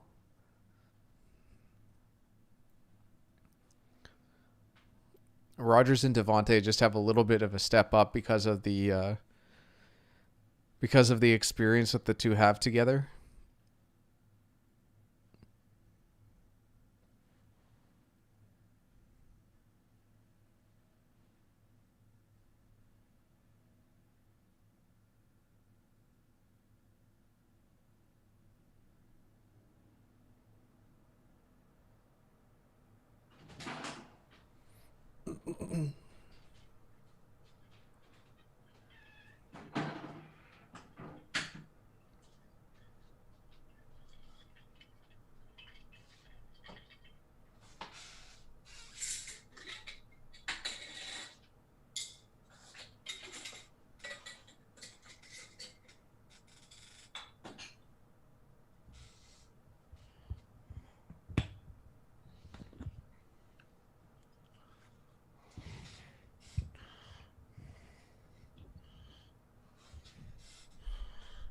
What happened here?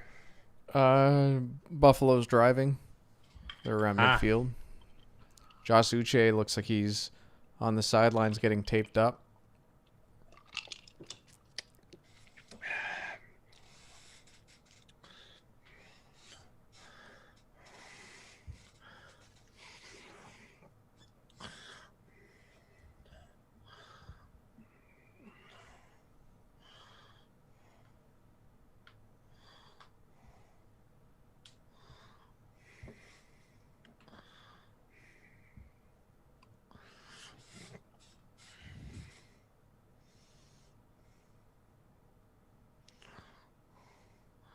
Wow.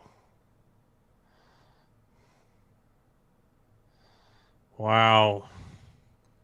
Big catch for Diggs for the touchdown, 50-yard reception, and he had a big catch on the last play. So Diggs over looking strong right now, unfortunately for our friend.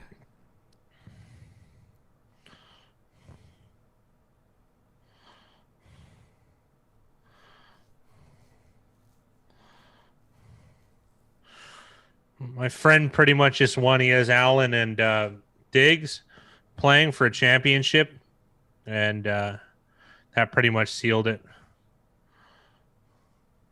That's good. Yeah. He was one of the guys that used one of our drafting tools.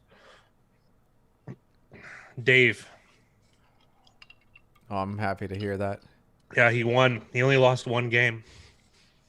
Unreal. Yeah. I guess it's safe to say he's probably going to be a big believer in that. He already is. He's got ideas. That's He great. works for a hedge fund. He's kind of an interesting guy. He used to be a professional poker player, like pretty big time actually.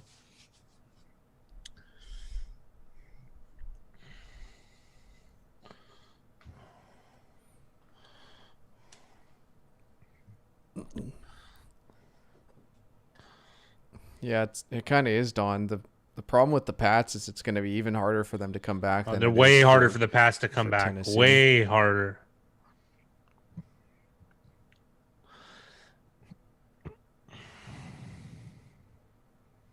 That's nice, Mud.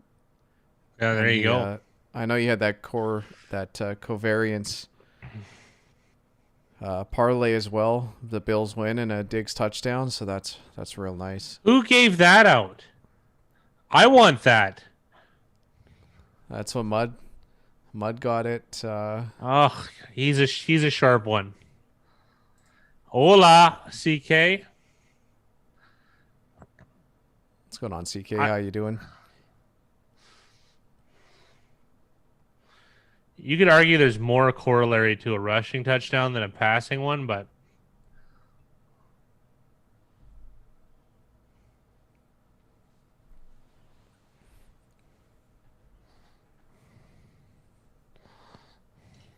I always remember they had those stats in hockey games where it was like if a player scored, the team was like 25-0. It's like, yeah, it really helps if a player scores to your win probability. yeah. I imagine touchdowns are fairly similar.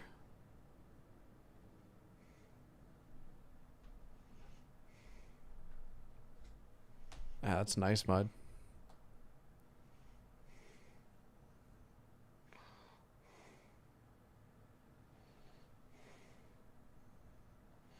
He taunted a lot on that run.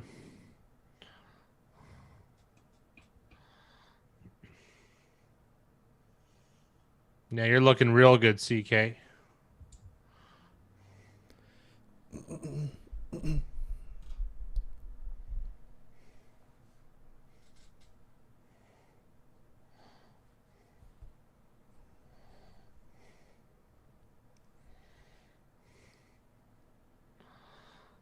Yeah, I think the Pats +7 is not looking good for me. I got to be real.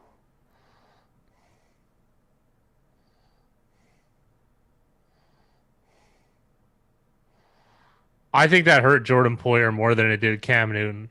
I don't think that did anything. Christmas was great. CK spent some Oh, it's fantastic time for with me. my wife and had a My Merry wife? Christmas.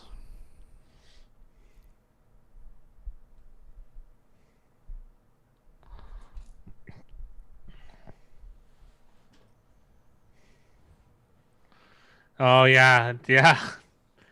This is when you this is where weight is a factor. Yeah, yeah. I think he just said it. You want to go a bit lower on Newton. Cam, that didn't do nothing to Cam. That hit. Poyer's on the small side too. Yeah, yeah.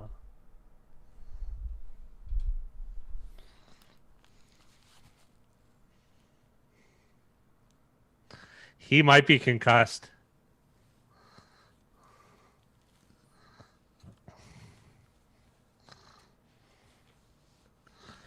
They would have had a better chance, Don. For sure. I don't know if they would have won.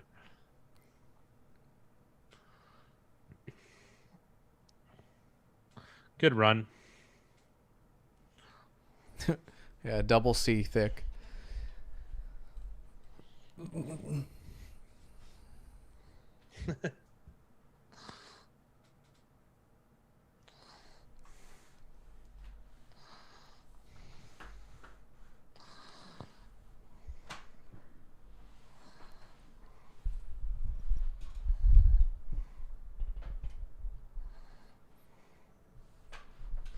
2-minute warning here.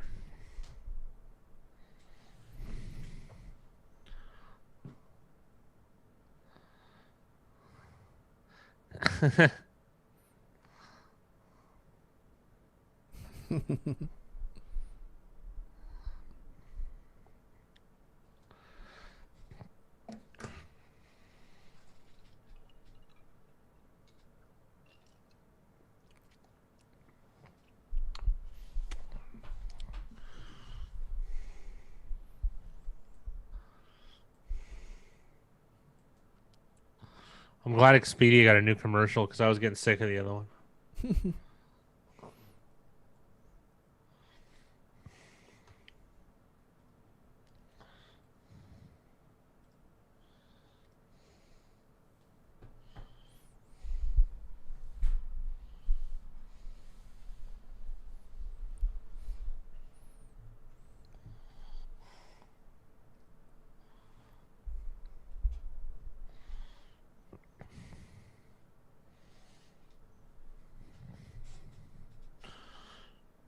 Big Rye jumped on Grizzlies +4.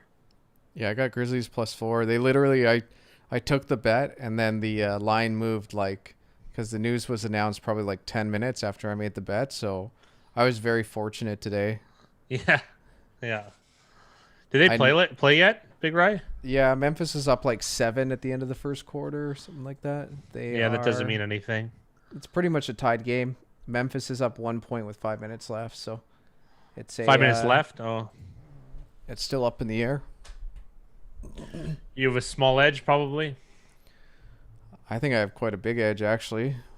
I'm 5 points away from the spread right now. So, wow. I mean, there's Tebow's in a commercial. That's interesting. There's some interesting stories about Tebow. You always wonder what's real. John Elway's wife asked him to speak at a charity event, and he asked for 50 grand, and he wouldn't speak to it. He had to go through his brother. I thought that was interesting. Oh, whatever. I guess if that's your worth? Yeah. Whatever he wants to do. Yeah.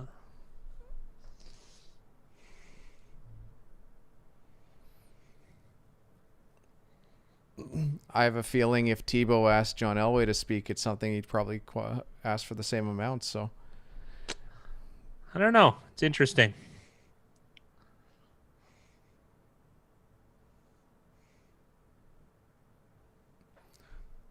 yeah, Zaps. The market opened at 6 and was bet down to 4, despite there being a lot more.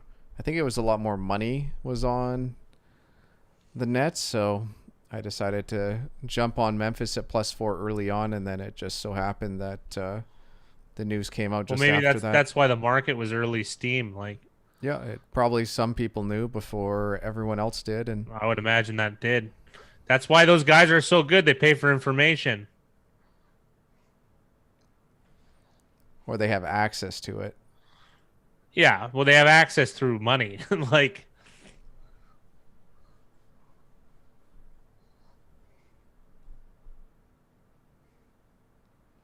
We get to see the Patriots 2-minute drill here.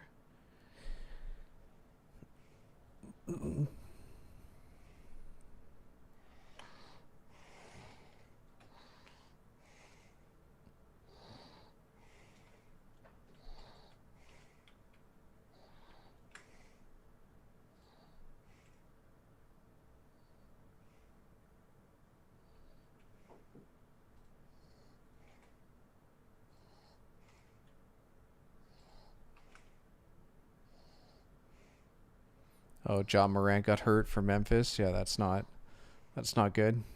No. I haven't got to watch a lot of John Morant play, but what I have seen, I really enjoy.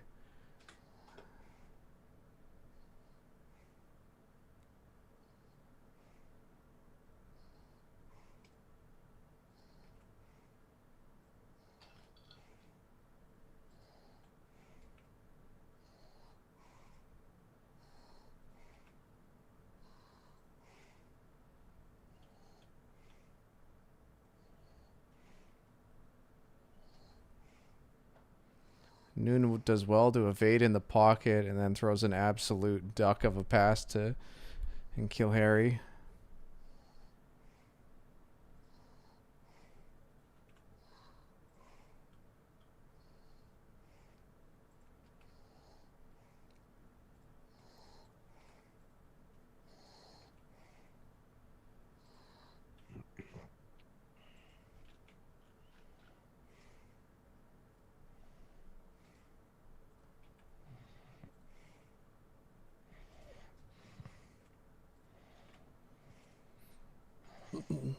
It just shows you that college football is such a different game than the NFL. There's a lot of guys that can have a lot of success or not have a lot of success and really do well in the other league. Has anyone locked up this week? Actually, I can answer that right now. I'm on the Wook Dog. He's got a chance.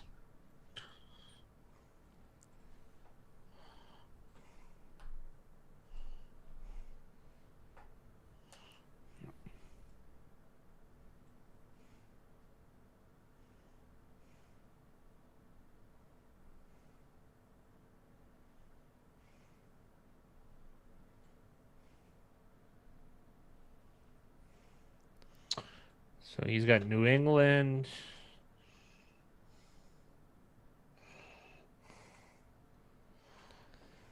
Yeah, Cam Newton definitely doesn't look hasn't looked good this season. I was just talking about it. He's got 5 touchdowns, at least passing touchdowns, and 10 interceptions. It's actually quite amazing that they're 6-7.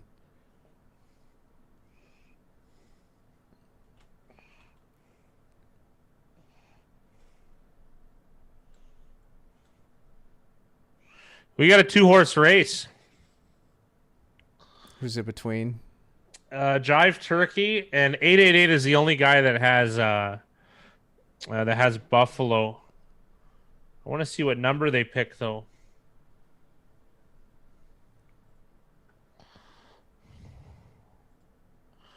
What number have we got here?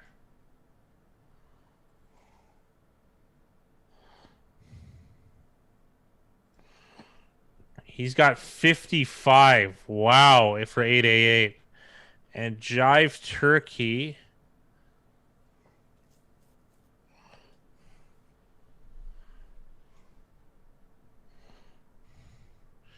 Jive Turkey's got 40. 40 is a good number in the closest to without going over a contest. I'm thinking that he's got a shot. Although, what's his score right now? 24-9? That 40's good. 55, good.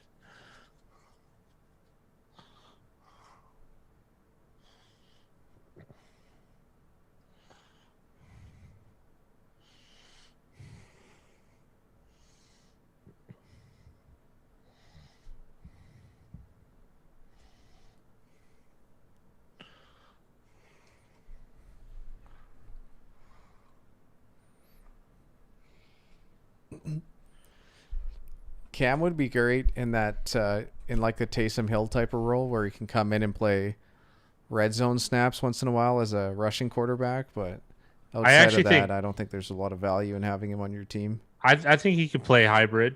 I really do. Like you could have him on the field with another quarterback. He's not like his body isn't something to like. Do you know what I mean? Like covet and save. Do you know what I mean? It's not. It's like if he wants to play, he's gonna have to make some sacrifices here.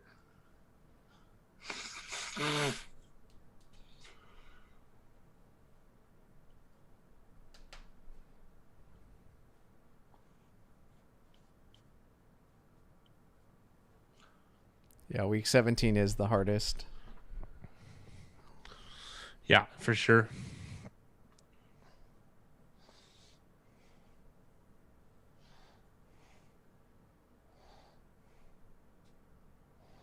No, that's awesome. Booger looks a bit Zaps. thin.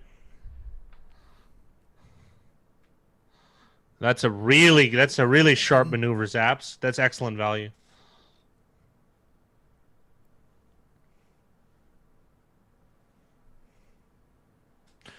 Oh, Alex Smith might be. You know what? It makes sense if you're cutting Haskins. Not that, but you'd need him for a backup, even though Taylor Heineke would have started.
Mud, if you're here, you definitely trolled me with those Twitter posts on the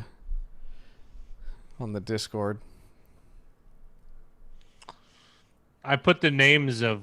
There's one really clever name of the week name this week. So which is going to become name of the week. Already inputted that in there.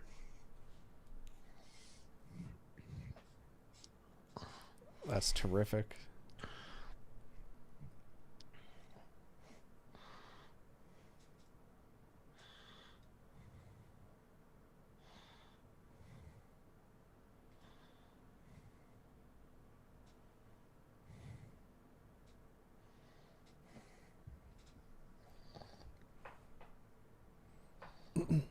Chris Berman gets some plastic surgery.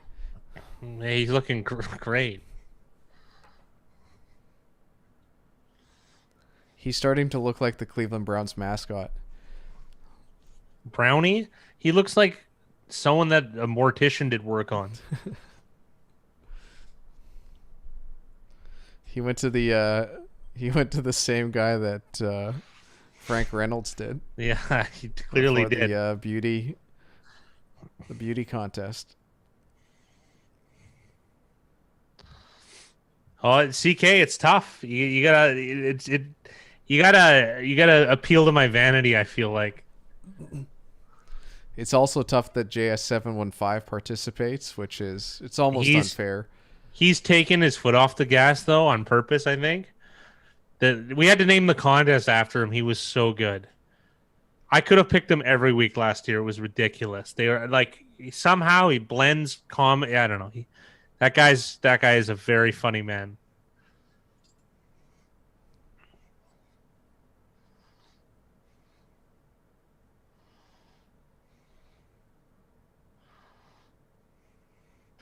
We really make it up as we go, Big Ryan. Name of the week?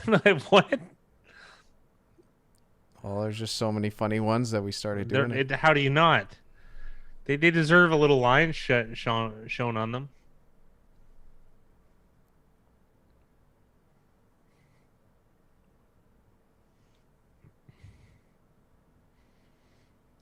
Jimmy, it's never that black and white. Do you know what I mean? Like you can't glean so much out of one game, like a result. Like, oh, so and so team is terrible; they'll never win again. You know, you could have said that about the Jets 10 times this year, and now they're on a 2-game winning streak. And they beat good teams. They beat the Rams and Cleveland, which is reasonable. Damn, OT sucks. Sucks for me there.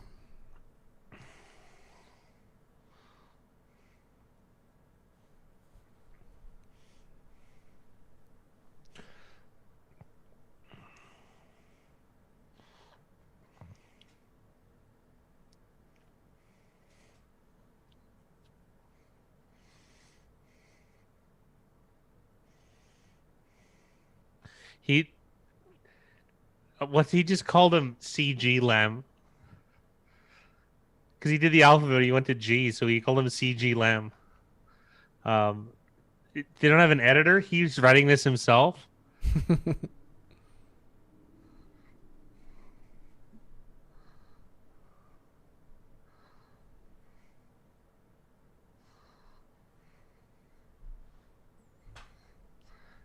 I mean, I'm interested to know if Berman actually writes and refuses to edit his own. I guess that's his shtick or whatever. I don't think he writes it. I think he I don't think shows so up. either. He reads the teleprompter for 3 minutes and he goes home. Yeah, and then we comment on it. Dude, I swear I'm gonna end up like that. Just looking like hell. You know what I mean? I don't know what you mean by end up. Yeah. I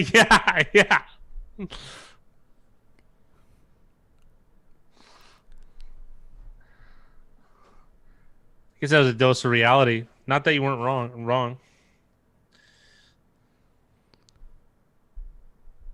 I'm not far off.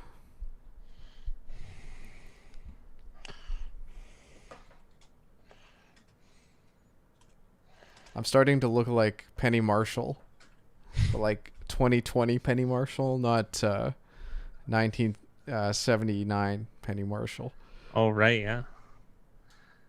You know, you're shooting for Mick Blue, but... Well, I looked like Mick Blue at one time. It's true. I was handsome at one time. I was the good-looking guy. What the hell happened to that? Oh, you still are. Yeah, right. With the 60 to 79 crowd, you're a big hit. No. These days, yeah. They all want to be my friend. Maybe because I still have my driver's license. It sucks that you keep getting friend zoned.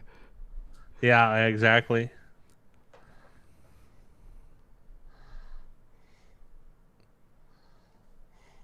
Yeah, Herbert's had a very strong year. Yeah. Considering everything that's gone on around him, he's been one of the lone bright spots on the Chargers. Yes. Now that's a hot take, Don. I don't know if Michael Vick was great when he was with the Falcons.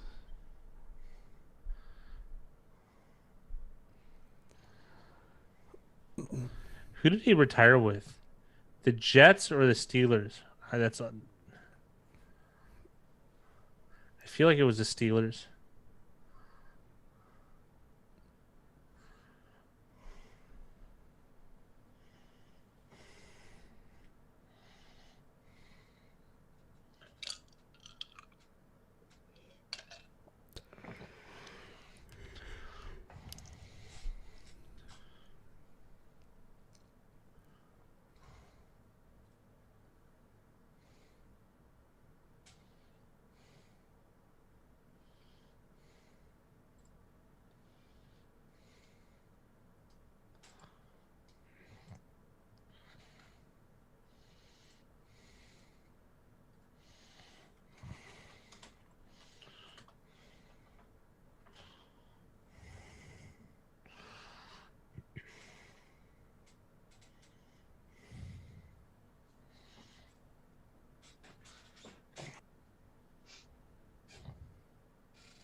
So much for the fastest 3 minutes in sports. This Like, halftime is taking forever. They must be doing it because the game's going quickly. This is bogus, man. This is bogus. That was the one cool thing about soccer is they'd run the commercial like they just wouldn't stop the game. You know what I mean? Like there was nothing timed about it. Yeah. 2 hours, So- you're in and out. Game's done. 2.5. The World Cup but they used to run those like in the 90s. They used to run the commercials like during the bottom. Do you know what I mean? I loved it. I'm like, yeah, if that's what you got to do. Well, they usually they'll have like the banners just outside of the at the field of play where they just filter through on the advertisements. And then you watch a couple Heineken commercials and off you go.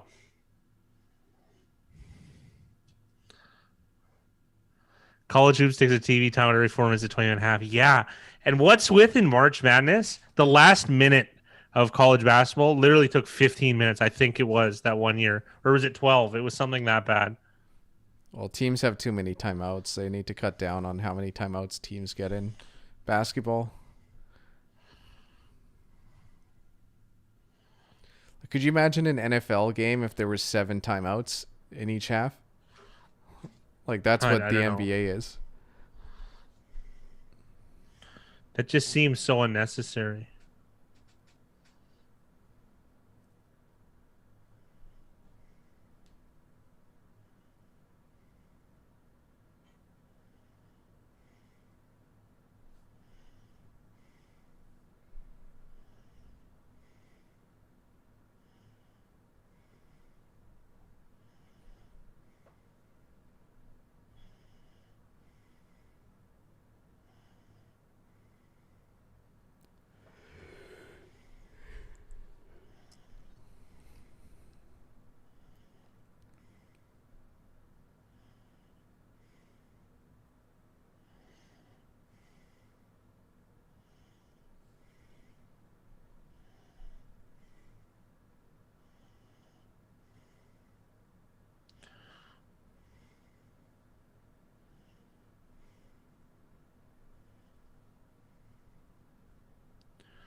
Oh, there's no there's no Lisa Salters. Oh no.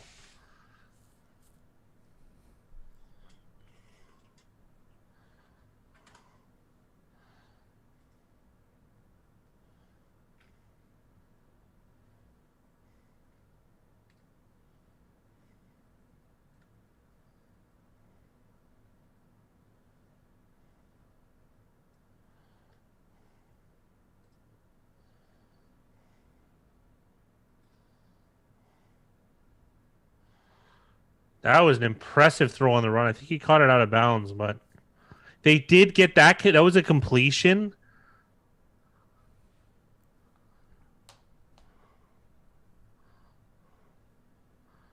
This is a crazy play. Wow. I still think that wasn't a catch. He got Belichick challenged. Yeah. Yeah.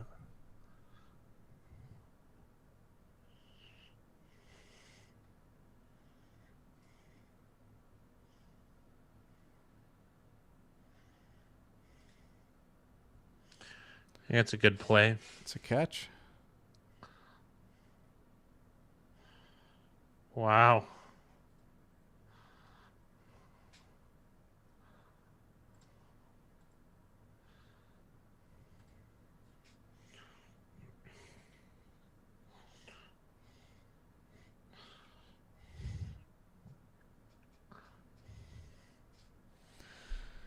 Mahomes, Rodgers, Allen, and Wilson, top 4 quarterbacks. Yeah. I think Allen's had an MVP season. I still don't know if I'd throw him into that top 3 quite yet. Like I still feel like there's another tier between those guys, but like I think Allen's played better than Wilson this year. I was gonna say that.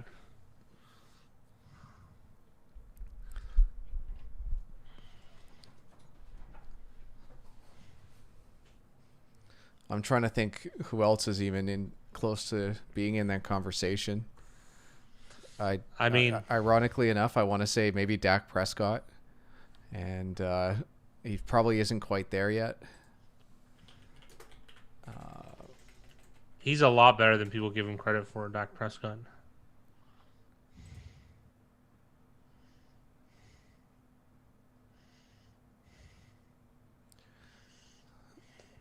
There's Deshaun Watson, Ryan Tannehill.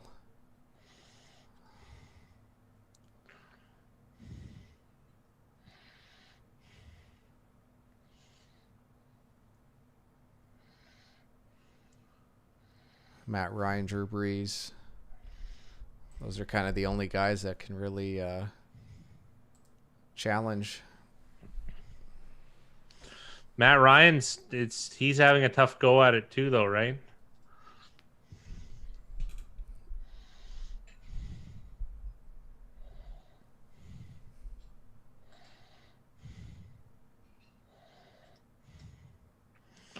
Wow.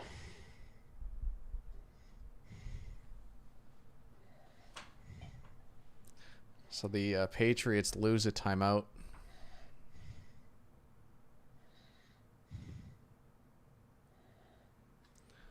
I got a feeling Belichick was upset with that.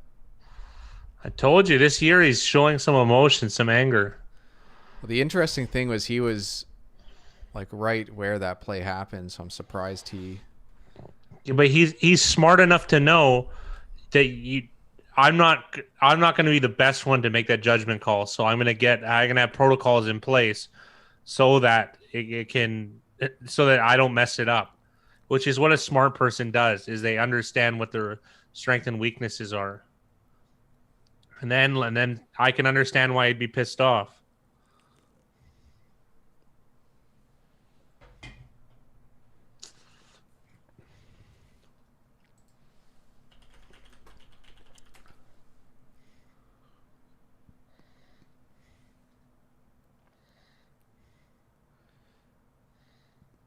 Knicks won the championship in 1970 and 1973. It's pretty pathetic.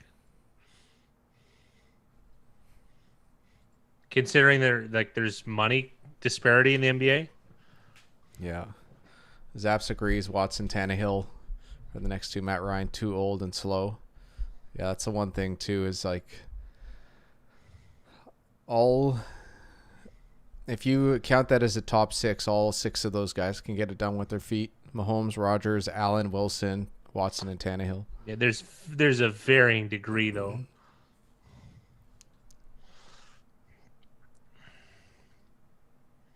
Stafford does have a cannon of the arm. I quite like Stafford.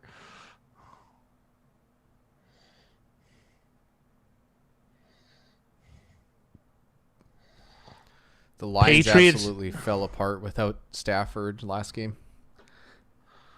I don't think Bill can do whatever he wants. He's the best. A fit for the Chargers. I don't know. I don't know. He can really do whatever he wants. If I could replace this Patriots roster with the Chargers roster, though, I'd do it. Yeah. Stafford, part of a trash organization, and he's done everything he can. But it's one of those things, too, where he's been good enough where it's not like they've been drafting first overall every year he's there. So it's a thing where like he's made them mediocre. Like the organization's been bad, but he's been good enough to drag them through bad seasons and stay mediocre. You either want to be really good or really bad. And it's just unfortunate for him. Lincoln Riley to the Chargers would be nice. I think almost anybody, anybody, but Lincoln Riley I think would be a good fit. There's some buzz about him being the Browns' next guy before Stefanski got the job.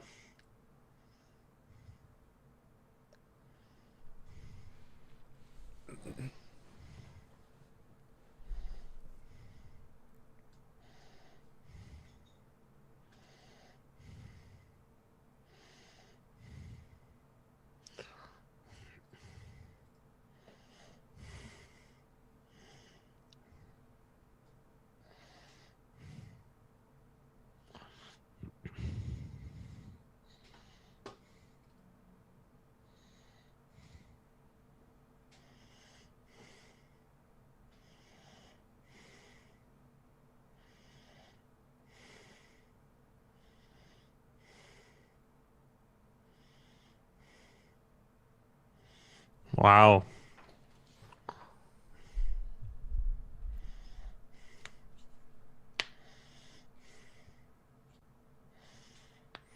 The Gabriel Davis did a good job blocking on that play.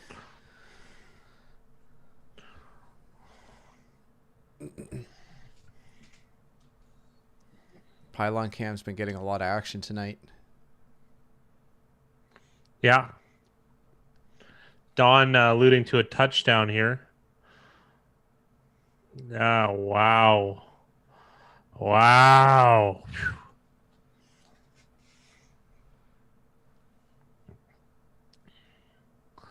Wow. So it's a 21-point game right now. Still an extra point to come, most likely.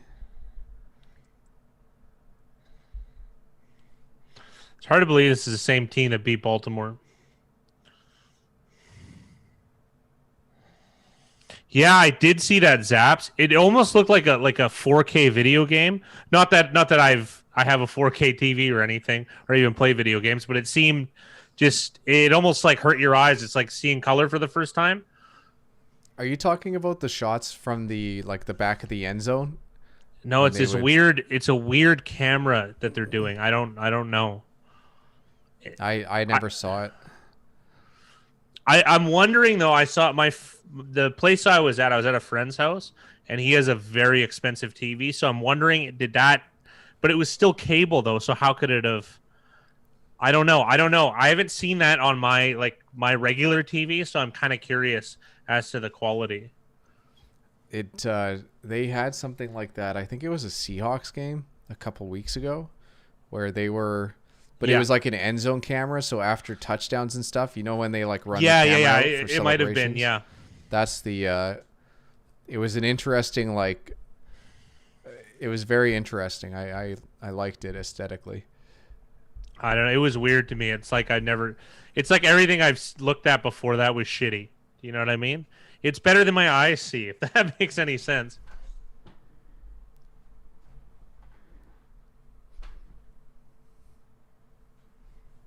Hello, football fans.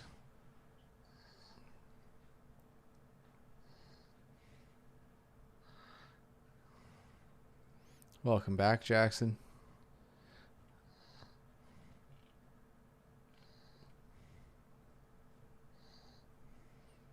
It's not looking good for the Patriots against the spread. They're down. It's going to be down 22 points. Did the extra point go through? I believe so. So they're down 22 with still lots of time left in the third quarter.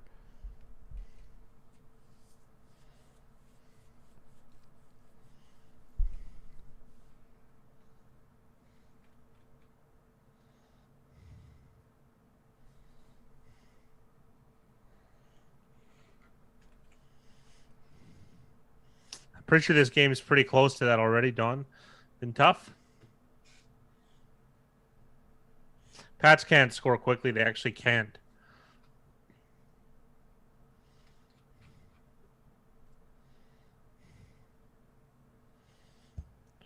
Oh, Josh Allen put up a tweet containing that camera on the Discord.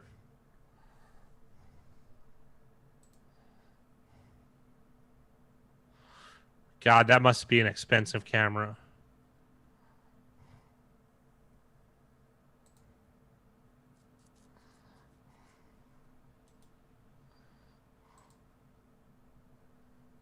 Yeah, that's the one I was talking about. It's pretty awesome. Yeah.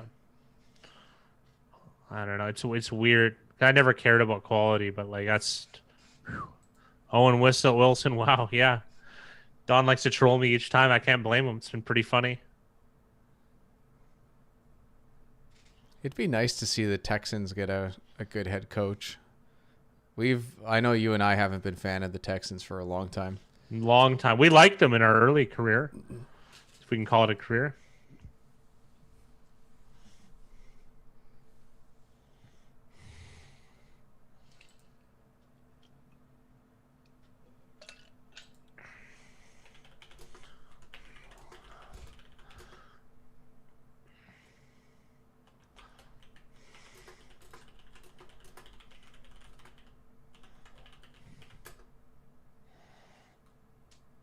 Yeah, he's been pretty good.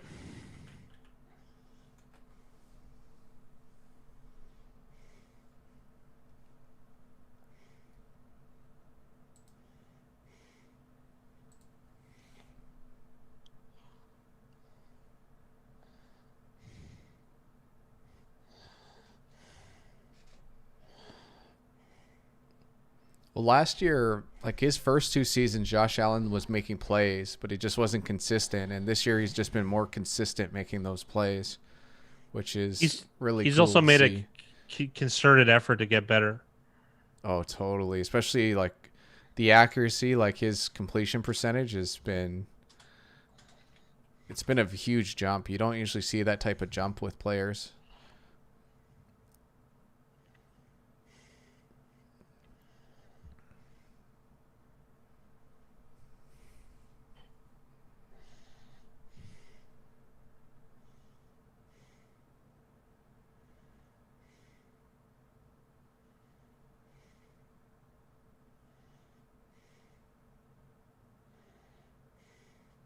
Really nice play by Matt Milano.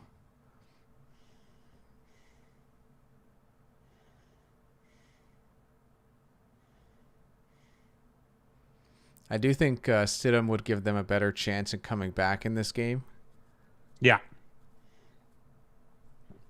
Because you can go more vertical. It's less. You're still not a good chance, but it's better.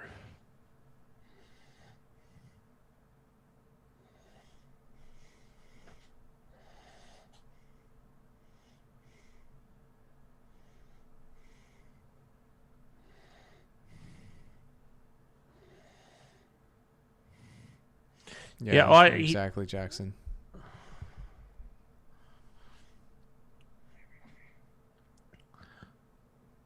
I like the people that put the effort in, and like a good contrast is Baker Mayfield. Yeah, I always bring up that example. Like, I know they talked about how Josh Allen changed his throwing mechanics, and like, who knows how much of it is related to his accuracy improvement, or if that just so happened to be something that we're correlating it to. But I remember Baker Mayfield said, like, someone asked him if he was planning on working with like a quarterback specialist or a quarterback coach during the offseason, and he just said no. And I always found that to be a red flag. Like if Tom Brady is still doing it, like I'm sorry, it's that competitive, right? Yeah. And it's clear he's not like Baker Mayfield's not very good. Like he's fine. He's doing just enough, you know. Yeah. Well, the other thing too is that like a player like Mayfield, because they're winning this year, how much of that do they think is because of them? Yeah. You know, Well, I don't know if he's, I don't know. I was thinking about it too. Like Daniel Jones has some of the physical skills that you like, but I don't know if I see him as like a leader, or I don't know if I've seen that much improvement out of him. I don't other understand. guys. I haven't seen a guy that I haven't seen that type of accuracy, like unfettered, maybe ever. So like it's there. It's just everything else sucks. So that's just not enough. You know, and he had some enchanting games. That road win against Tampa Bay in his rookie season was unbelievable, but it's not good enough. It isn't. And the problem that's annoying thing is the Giants are actually pretty good in a lot of spots. They're a reasonable run. I like how they became a reasonable running team when Saquon got hurt. Oh, they got better at so many positions. Like coaching wise, it's been a big win for the Giants this year. Yeah, even though they're 5-9 or whatever, it doesn't really matter.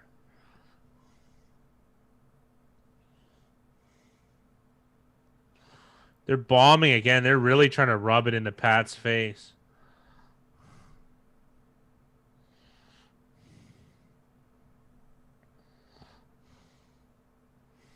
Yeah, Otis, Fat Guy and I had been working on it for a while now, and it's gonna be ready to go really, really shortly. I've just been working on like the guide to help you guys do it, Mud was nice enough to do some beta testing for us today, and so he gave us some feedback on the sheet. So I just need to make a couple more touches, and then I'm gonna have it out to you guys really, really soon. Probably in the next 24 hours. Then you guys will be able to guinea pig it. It's something we built for ourselves in the past, and it's a nice tool. It'll pretty much. And the funny thing is, though, it's almost unbiased. I mean, it's as biased as you are. Realistically, it's a really, really strong tool for finding value. Well, I like what Mud said about it, because he said it's only as good as the data that gets put Yes, into it, and yes, that's going to absolutely. be unique to every person, because every person's able to put in how many wins, or like how strong they think teams are, what they think the home field advantage should be for teams, and then based off of those opinions and those feelings, you'll be able to calculate out where your best bet would be if you wanted to bet the AFC Championship, the NFC Championship, or the Super Bowl futures.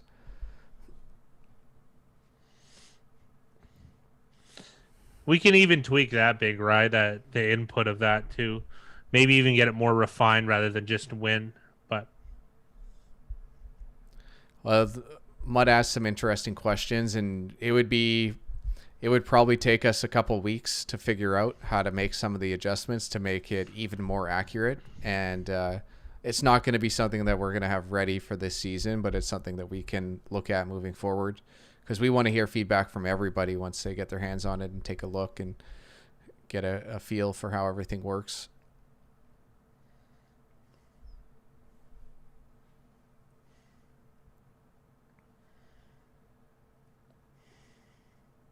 Bills are having fun in this game. they're claiming that they recovered that ball.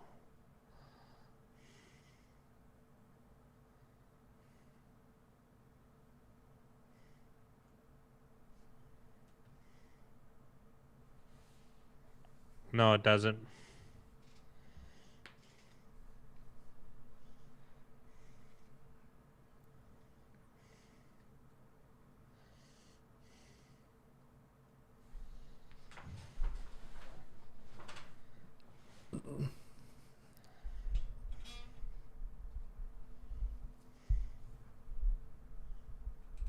Oh, he had to challenge this? Wow.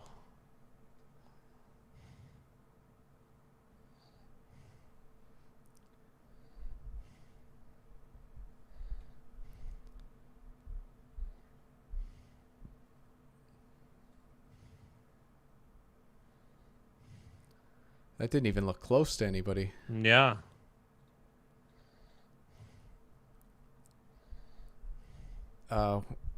Where do we think the best fit is for Carson Wentz? I honestly think I would rather draft a quarterback than have Wentz on my team. I would say Washington for me.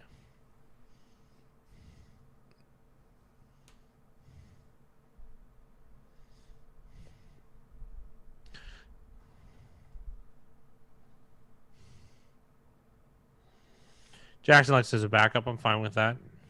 Patriots is interesting too, but it doesn't. I don't think the Patriots are good enough to even like to give you a different result than what he had in Philadelphia.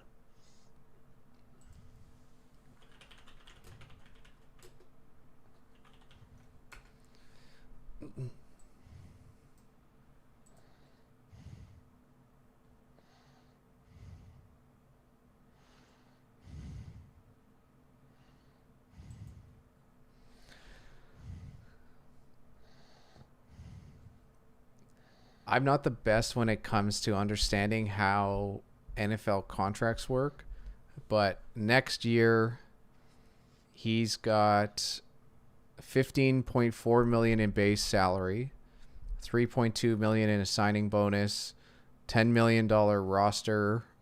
I'm guessing that's a roster bonus. Not sure what that means. And roster bonus means that if he's on the roster by a certain date. He has a $6 million option. He's got a $34.6 million cap hit. and 59 million in dead cap. It says he has the potential. There's a potential out 2022. I don't know if that's a team out or a player out, because there's no incentive for Wentz to get out. So I'm guessing that's a team out. So at the very least, he's going to be there most likely for one more year, because I don't. As an NFL team, if you trade a guy, can you trade away salary as well? Yes, you can. But that would be a big sticking point. It might even be to the extent where I don't know what the market's going to look like, but they might have to trade him with a pick. Kind of like how they did with Brock Osweiler, because a contract might be deemed that bad.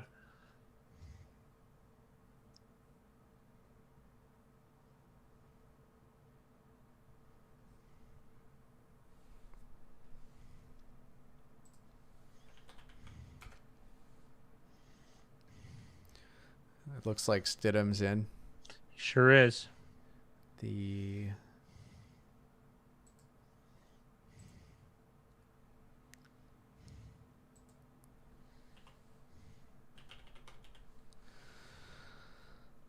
had Marcus Cannon opt out, who's an offensive lineman.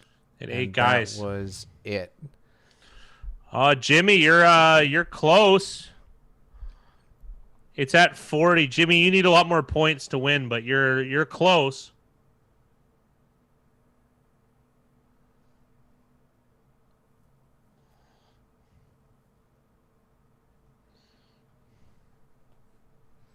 I was just gonna ask where Dante Hightower is, because I thought he might have left, but he's a voluntary opt out. Yeah, absolutely.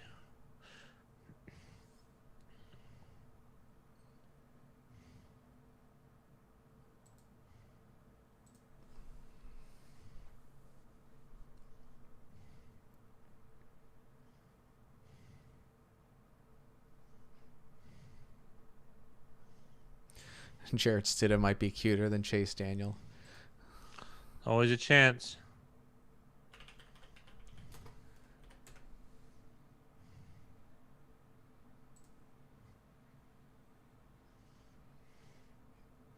I always found it interesting that the Patriots draft quarterbacks based off their looks.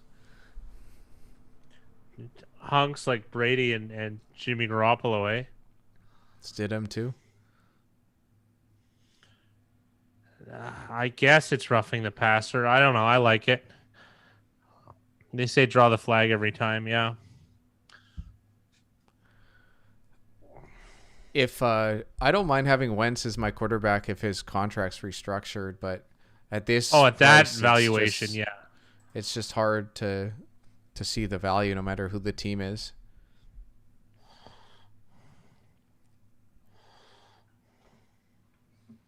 I think without contracts, I think Wentz brings more value than Cam Newton. Yeah, that's not a stretch though. Contract-wise, though, I like it's better. Yeah, the problem with running back groups though is you can have the best one in the league. It's not going to help you that much.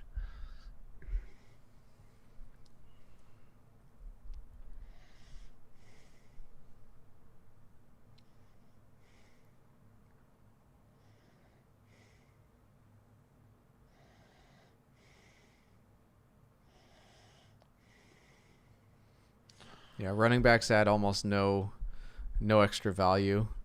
Like Very think about little. If running backs were that important, like the Minnesota Vikings would be 13-3. Yeah. The best running back group is the Browns, I would say. But I mean they're not close to the best team in my opinion. Probably the running back room that's probably been like all the guys on Kansas City are kind of like they had their lead guy was Damian Williams. Damian Williams was on every other team. Like no one wanted him. And before who they had? Charkandrick West and what was his name? Niall Davis. I mean, there's a good corollary. Packers are deep at running back. I'll give you that. That throw was way off. But Packers are a good example that they played their third string running back majority of last game, and he still had. I feel like he had multiple touchdowns and like 150 something yards. Like, there's so many guys that can just walk in and do it. Like, it's not like they could bring in their third string quarter. Like, it could happen, but it's less likely to bring in your third string quarterback and have him throw for 4 touchdowns and 500 yards. Well, look at James Robinson. He's a UDFA. Never even played and didn't get drafted. And he's been probably the best offensive player in the Jaguars. And you're saying, oh, it's not saying much. He has over 1,000 yards rushing. He has a reasonable amount of touchdowns. He's had a good season. So I like the Fat Guy always used to talk about his favorite running back room was the Saints, like, I don't know, 10, 12 years ago. Yeah, easy. Not even close. 5 guys that had could do multiple things. You had heavies, you had lights, you had multi-purpose guys. It was my favorite group. They could play special teams. I loved it. And it was addition by subtract. Or sorry, it was sorry, I'm using the wrong idiom. It was the sum of the parts, or sorry, whatever the one, but greater than the whole. Them together were very strong. And Jackson put it together. He said the best style you can have is from RB is depth, not star power. And this is a good example too. The Patriots do this. So think about this: if you're a running back, you get lots of touches. You're Christian McCaffrey. You make up a lot of the offense on passing plays and rushing plays. So think about when it comes contract time, the kind of bargaining power you have. Now you have this really expensive player. Here's the issue, though. What if he gets injured? And also, doesn't it it puts too much pressure on that one player as far as longevity, too. Like if you have a running back that, like Christian McCaffrey, who has been so prolific on offense for the Carolina Panthers, and then he wants to get paid. He wants to get paid retroactively because his best years are behind him, more or less. He played 900 and something snaps. You know what I mean? Whereas if you just get 5 guys and you kind of use them sporadically and spread them out evenly, you're going to have a healthier room. You're going to have it, like, you can make up the strengths of one guy through a group. And here's a good example. They did that in New York this year. You lost Saquon Barkley, one of the best running backs in the league, and who'd you replace him with? Dion Lewis, what's his name? Wayne Gallman. Wayne Gallman, Alfred Morris. Those are guys getting paid minimum, and arguably, Big Rye, they were better. And I think it was way more effective because teams weren't keying in on them either. To do that, and not that they were taking advantage of the passing game before, but it seems like they have a lot better balance lately than they did over the last few seasons. And think about, like, so Saquon, he got drafted in the top 5. Was he 3rd overall, Big Rye? He was a high pick for sure. Yeah, so that's $6 million a year because you get paid where you get drafted. So at $6 million a year and increasing, that already puts you in the good running back, like one of the better running backs. Like his contract, his rookie deal is comparable to like a tier 2 running back. That's pretty tough. Whereas even if you draft a quarterback 1st overall, he's going to get his his rookie deal is not even close to that of a tier 2 quarterback. It's a tier 4. You know what I mean? So you get very good value, right?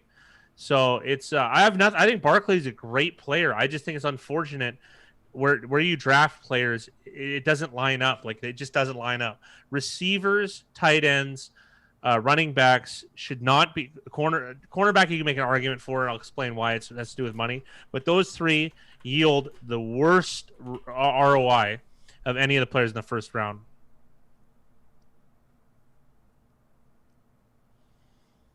Well, and here's the thing too. I bet you if I was a GM and I got to hire scouts, I could find 4 UDFAs that have never played that could comparably play in the NFL. You know what I mean? You want to tell me there aren't guys better than Rex Burkhead athletically? It's ridiculous. It's completely ridiculous. If you can find James Robinson off the street, you can. Arian Foster, that's another one. Who's another? Isaiah Crowell was a reasonable NFL running back, UDFA. They're all there. He There's was an guys in the interesting CFL. one. Isaiah Crowell was one of those guys where they paid like the max that they could for a practice squad guy, or Yeah. an undrafted guy. So it was interesting. Crowell, to show up to the reason that he ended up on Cleveland and being a reasonable player was because he got a $10,000 offer just to show up to the 90-man camp or whatever. That's all it took. $10,000. Yeah, for you and I, that 10,000 that'd be really nice. But these guys are making millions. It's nothing. It's and I don't know. This is a big rant I have all the time. You can make up all that. And those gems are out there, and they don't look hard enough. So, and the other thing too is kind of like Derrick Henry. A knock on him for me was if you look at the carries that Derrick Henry had for His rushing attempts in for college Alabama. there was a ton. He had games where he had like 40 carries. It was 40, 50. He had multiple games with 50, I believe. Yeah, and he had 40 carries. What kind of wear is that on a guy? You know what I mean? And I love Derrick Henry. He's one of my favorite players to watch, but I couldn't imagine I just couldn't imagine it like having to spend that and then watch my investment just get depreciate on every carry. good attitude, Dylan.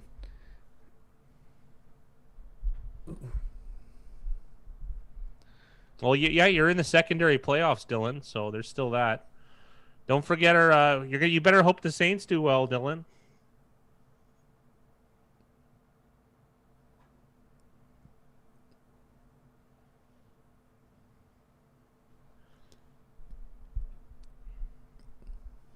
Definitely win Super Bowl. There's confidence.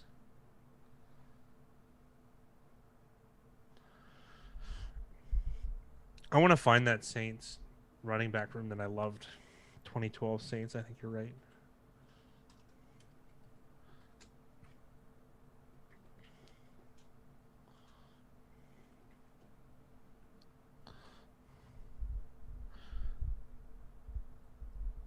Dylan has a lot of hate for Jackson Littlewood. Holy, what's his persona? What's his wrestling persona? It's the most heel turn thing ever. Oh, here it is. You gonna find me a better group than this? Mark Ingram, Pierre Thomas, Darren Sproles, Chris Ivory, and Travaris Cadet at running back. You could do absolutely everything. You have two guys that could play wide receiver there, slot receiver. You have two all-round runners. You have a Chris Ivory could play third down too, and he's a bigger one.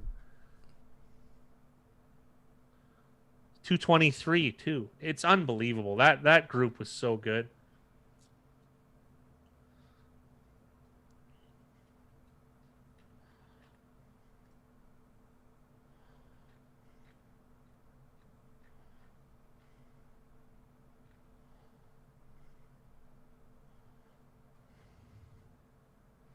Yeah, Josh Allen looks awesome.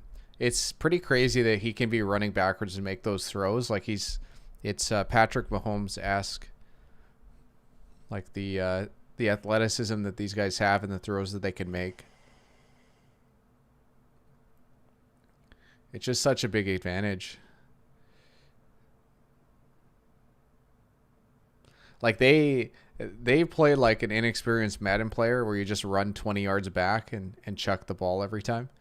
I don't know about the recent Maddens, but like you could do that 10 years ago and there wouldn't be anything held against you, and that's how these guys play.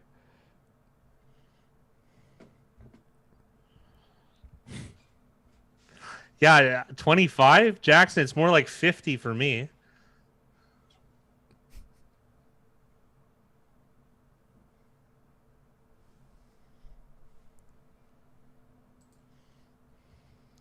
I will be back momentarily.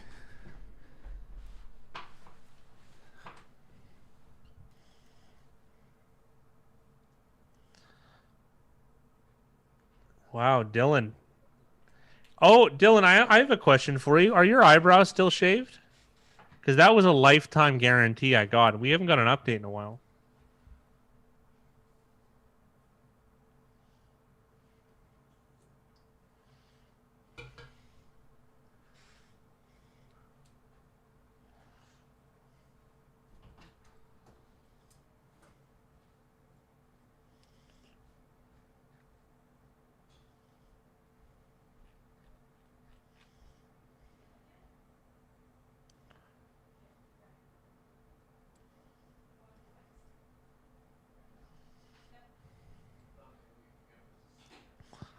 Bucks football team would be a great way to start the playoffs. I agree.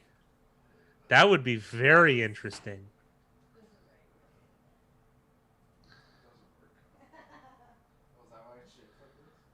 Dylan, I gotta be honest now. The Ditka guy, I don't think you can hate it. Jamison Griffith, he went undefeated. He went 14. I've never seen that in fantasy. I've witnessed a lot of leagues, never seen it. Oh, it totally would be Jackson.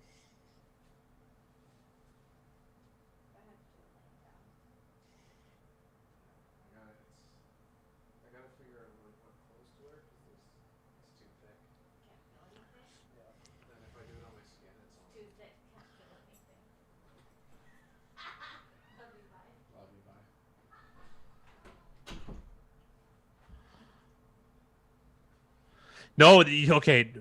Big Rye used to carry it probably more than that. I would bet like 52 a game. He'd only throw like 3 passes, and they would be PAs. And it worked. It was so hard to beat. He was so annoying. But I'll bring it up. Derrick Henry College. He carried it that many times.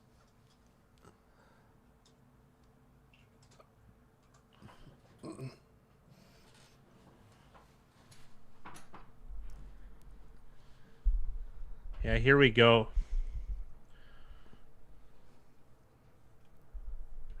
Oh, I thought it was 50. It's not. He carried the ball 44 and 46 times against Auburn and Florida. That was in 2015. 46 carries for 271 yards and a touchdown. Holy jeez. But then before that, he had carries of... This is one season of college football. 13 carries, 18 carries, 23, 13, 26, 27, 32, 28, 38, 22, 9. But they were playing Charleston Southern, so I can only imagine what that score was. 46 against Auburn, 44 against Florida, 20 against Michigan State, 36 against Clemson. That's and he had 602 for his college career. But in that last bit, that is a... I mean, I get that carries in the college aren't as many as like they don't have the same impact as the NFL, right? Because you're not going to get as banged up. But like that's gotta wear on you a little bit. I wouldn't mind going 18 holes with Dylan's grandma. Is that what they call it now? And CK, you did hear that right.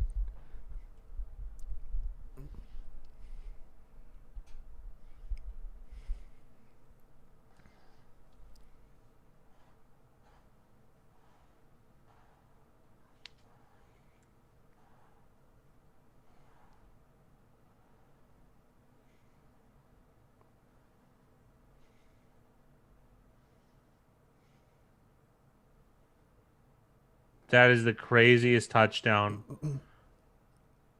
I've seen in a long time. I'm telling you, it's just unfair. Like he was running full speed away from where he's able to make that throw, and he just drops a dime into Stephon Diggs, who was blanket covered. That was insane. Holy.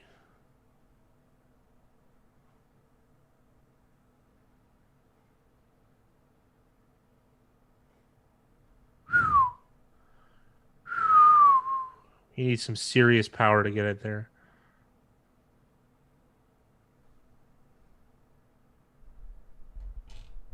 I can't. I'm like speechless how crazy that was.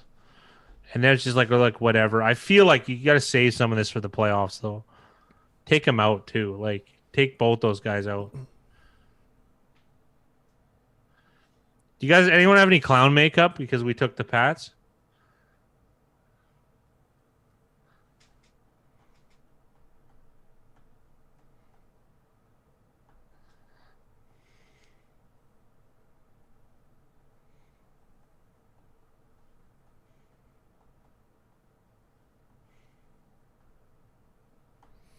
Yeah, Bills are dominating. They're playing unbelievable on offense. Like unbelievable.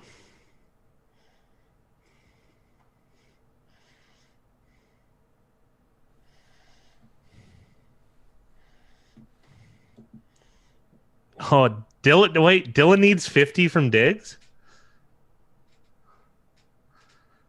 Wait, is this not over? It's definitely not over. What?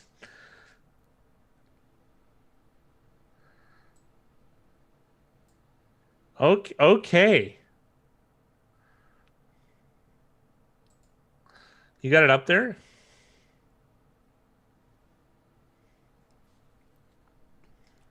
It's just loading right now.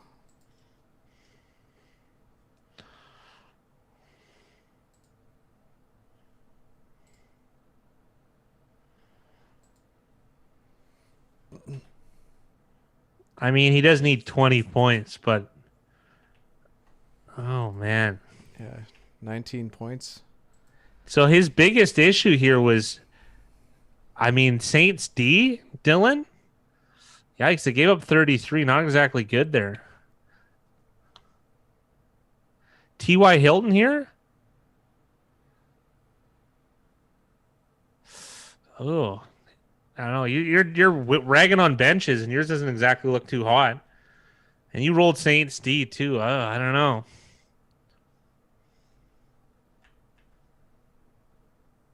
He didn't go Jefferson. How many Jefferson get?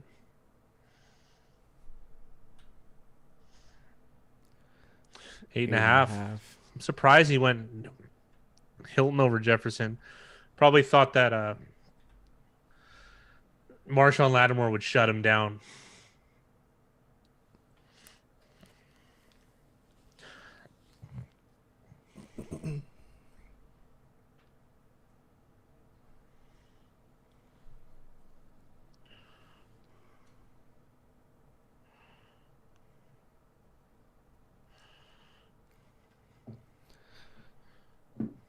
Dylan, you getting ready for the playoff fantasy draft?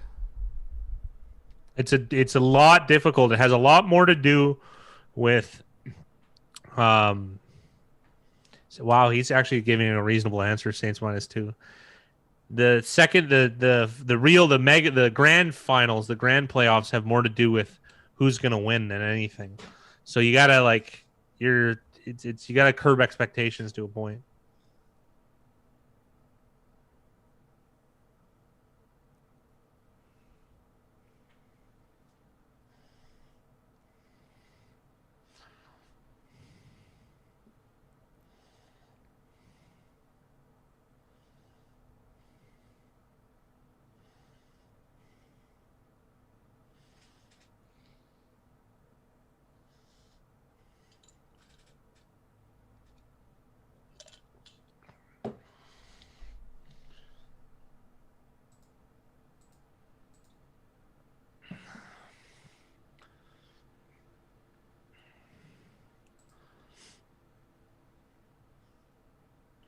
Urban Meyer, yeah, I guess he's available, eh?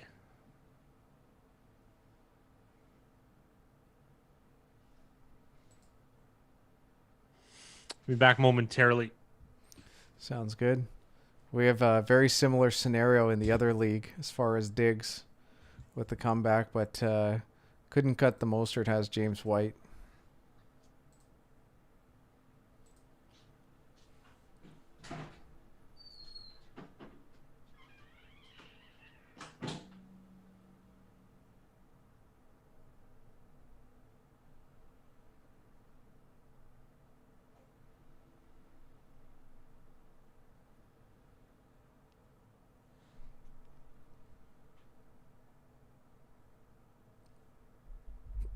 Tell Allen to stop. He's played really well this game.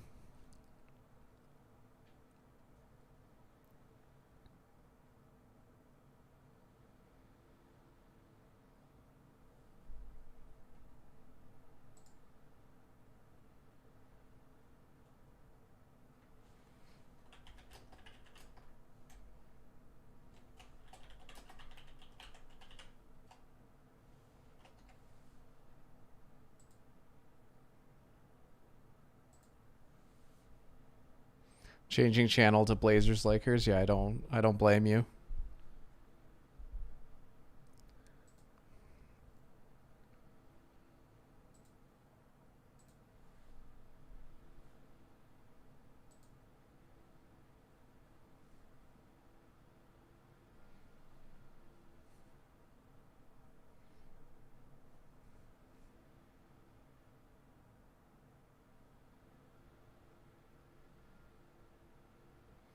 Well, Memphis won outright in overtime, so that's nice.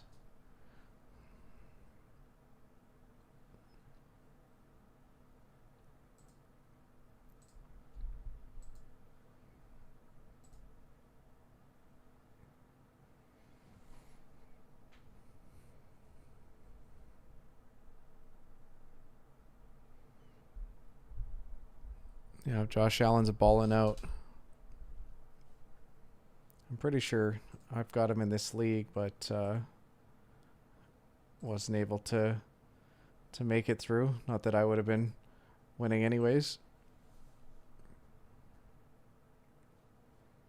Yeah.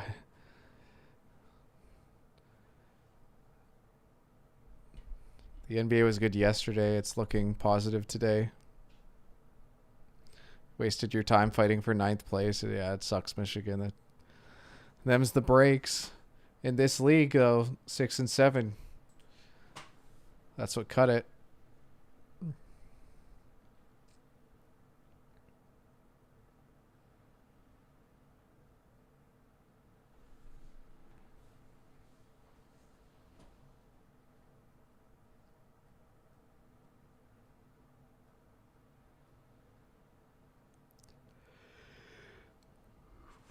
Franchise record 34 touchdowns for Josh Allen.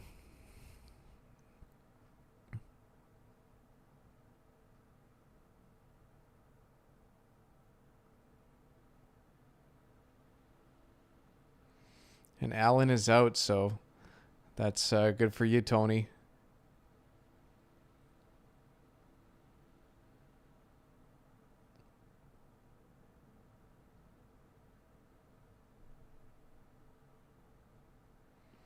Gary Trent Jr. on fire. I've never heard of him. Shows you how in touch I am with the NBA. But I'll take it. I'm on the Blazers today. I think you are too, Jackson, if I remember correctly.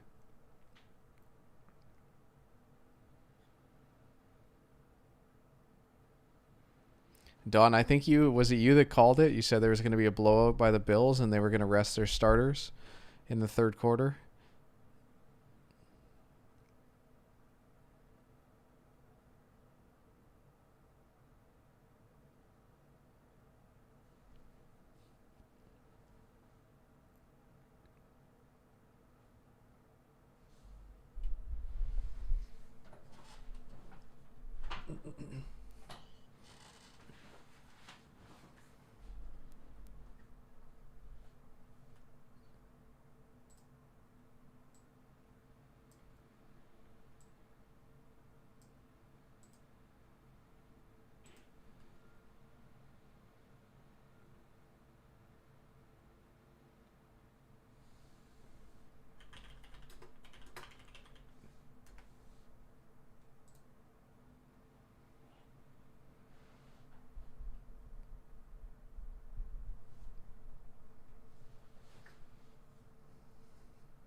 Nice. Well, it's definitely going to be a fun game to watch then, Jackson. Let's see.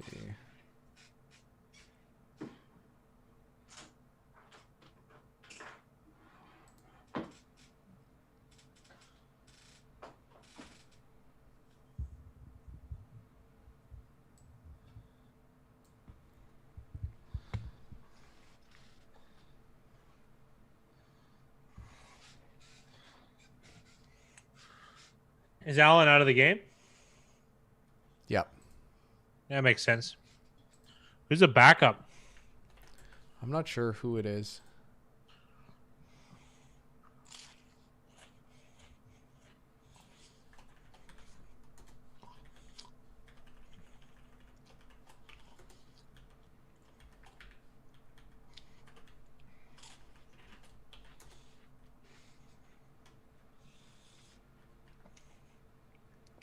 They're on the low side, Tony, but they're you got to get at them for a while, and so it'll pick up. It's not everyone's cup of tea, though. It's a pretty niche video, and it doesn't have the spunk that the pick one does. But we knew that going into it, and we like the information that's conveyed in them. It's going to be about consistency for us. It might take us 3 years of doing it daily for it to catch on and be something, but you guys are all there for the start, and if you guys have any suggestions on how it could be better, let us know. We can do our best to try to improve them.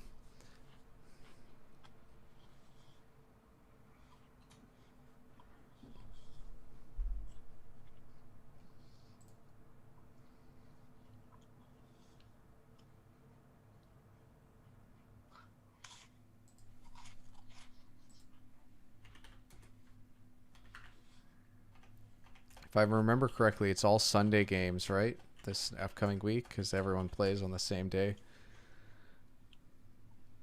By design.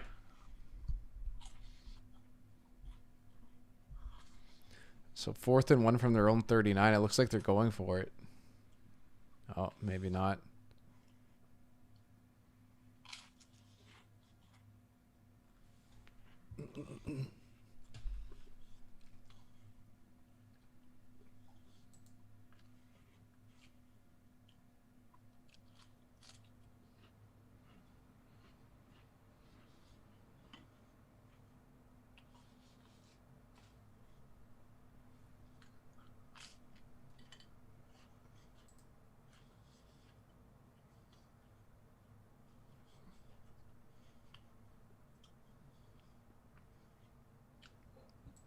He just said the game with the Chiefs was a close game. He didn't watch it then. He didn't watch it. There's no way. They got smoked. Scored a touchdown on garbage time. They gave up like 250 rushing yards. Come on now. Do your homework. That was the announcer.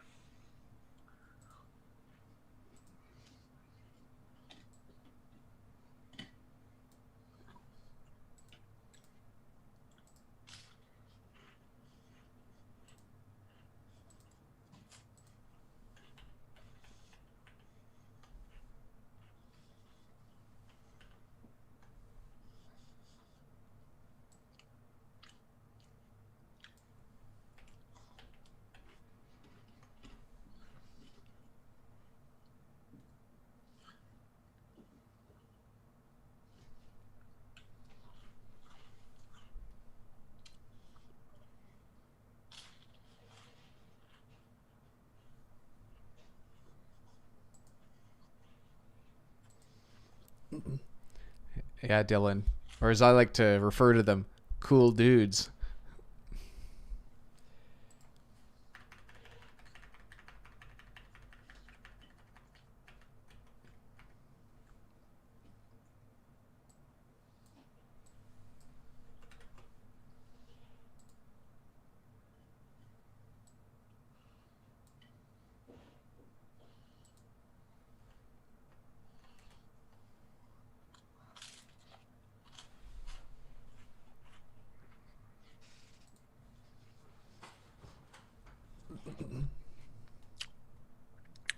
Dylan, if you're gonna rip on someone's intelligence, you're gonna have to use the right there at the end there, pal.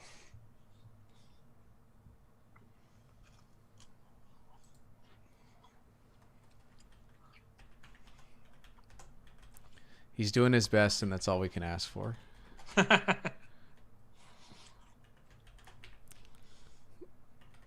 I already think some of his lines today might be some of his best.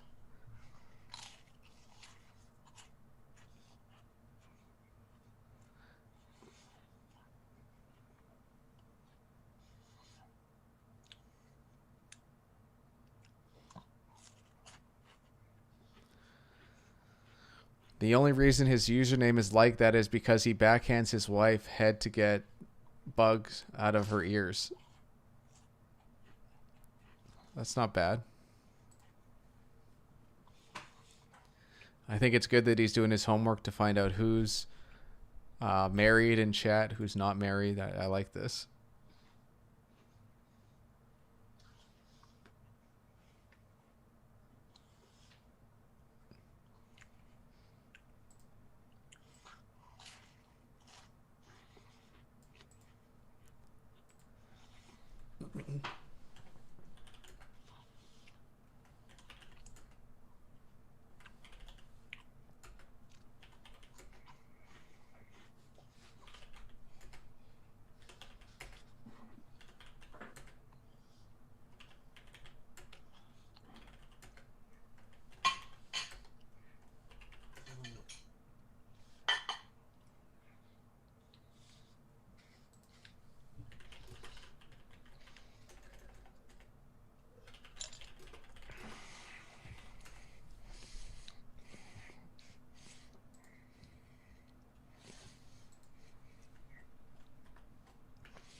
I have clean ears, Dylan. I'll have you know. Oh, ugly, ugly play from the Pats. Don called it 40-9. Pretty close.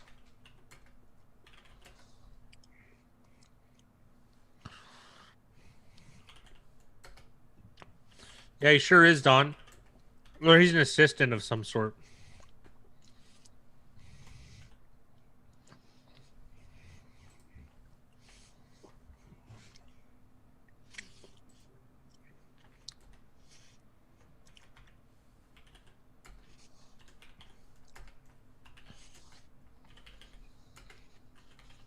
Yeah, defensive coordinator, yeah.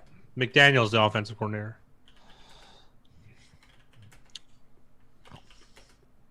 Well, their D coordinator was Brian Flores 2 years ago, and he got poached to be the head coach of the Miami Dolphins, and that's turning out to be an excellent hire.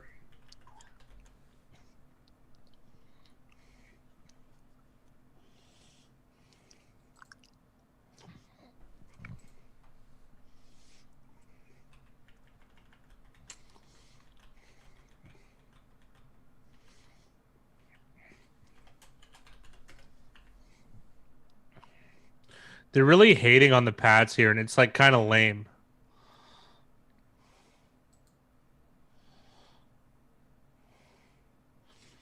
Like you remember this coach is like one of the highest winning percentages. He has 6 Super Bowls.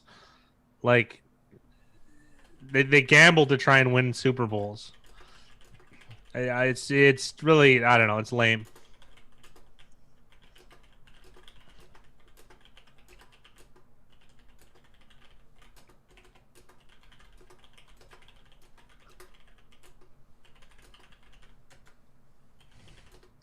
I'm sure you can fit lots of things up there, Dylan. I believe that you've tried.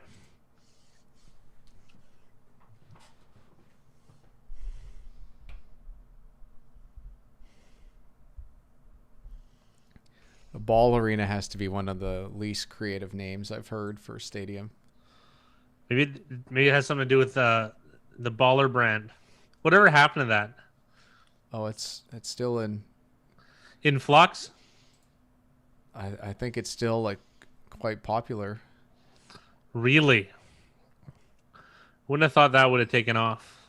Well, I know one of the sons just got drafted. I think he got drafted pretty high too. Yeah. Someone in chat can probably fill me in. LaMelo or whatever.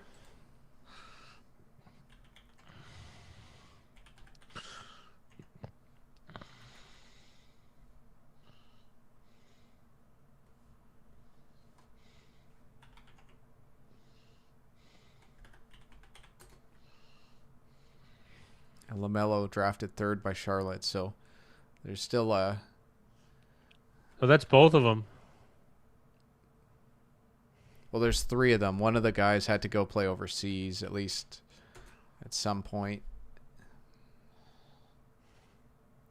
I don't think the other guy got drafted, or if he did, he was like not a top like 5'10" guy.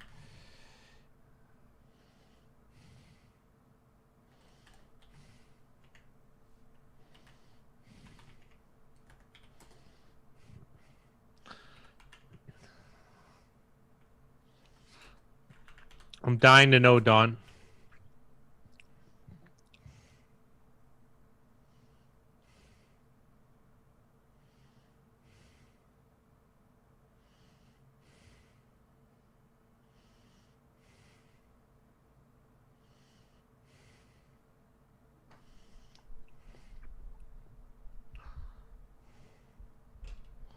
Yeah, Jackson's second in the contest right now at a 135 wins, Dylan. That is here.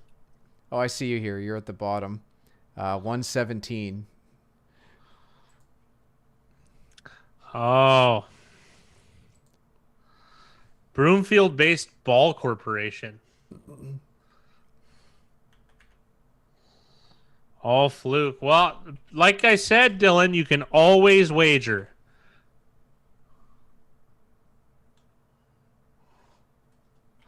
Ball jars? Oh, do they make like aluminum cans? God, that's the engineering behind aluminum can is really impressive.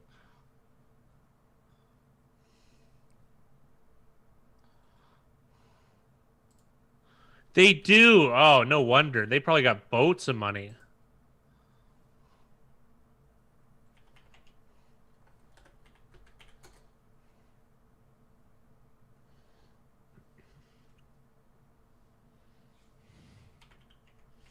Broomfield is like if mayonnaise was a town. Yeah, I know the mason jars now too. Now I'm realizing. I think I always bought Kerr for whatever reason, but actually, which ones are these? I don't even know. Maybe it is a ball one for all I know.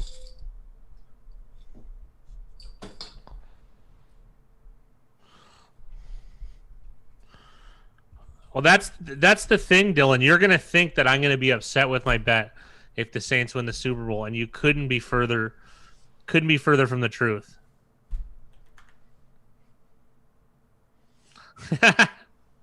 Did you bring up the Ball Corporation, Jackson?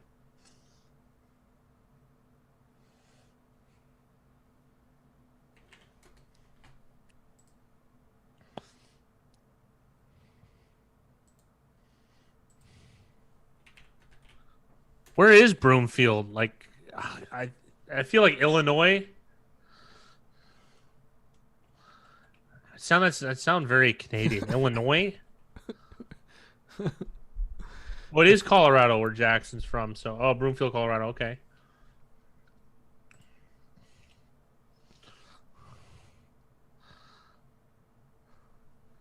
A kid that made it on Shark Tank? That's not much.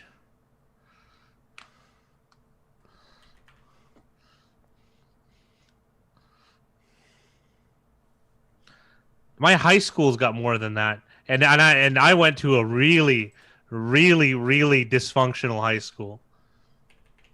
Quit bragging. What, yours was nicer, you jerk?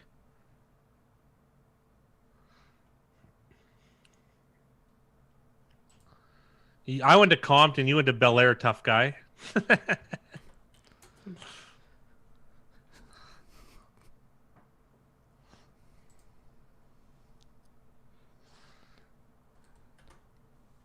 Yeah, but it was fun while it lasted, Don. It went real well.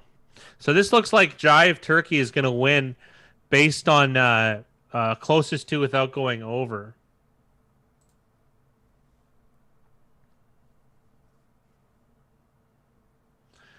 He had 40, and this is going to... There's a chance that this could end at 47, and that would make him a winner. We need 8 points to land on 55, which is what 888 put as his total.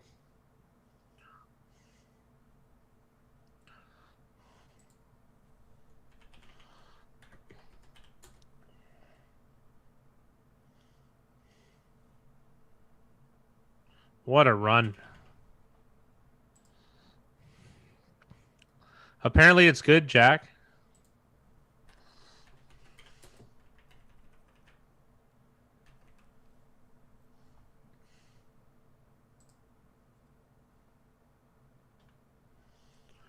Man, whoever this announcer is, he's the king of hindsight.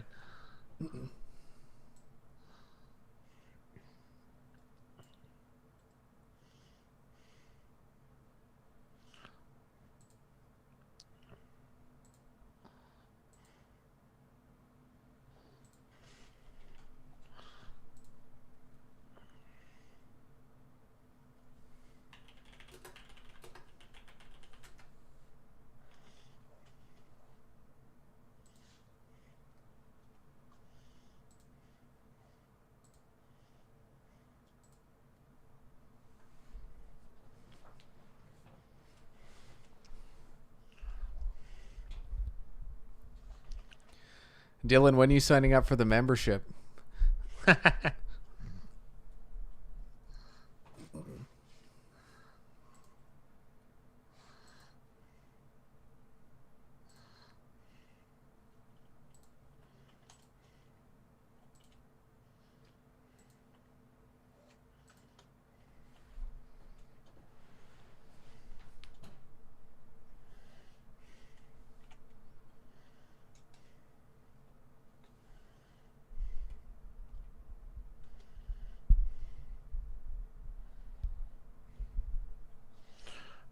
Oh, oh no, Dylan, don't. I like the Saints. I think they're a good team, but because I don't think that they have a 100% chance of winning the Super Bowl, it's called being irrational, sir. They might be the best team in the NFC.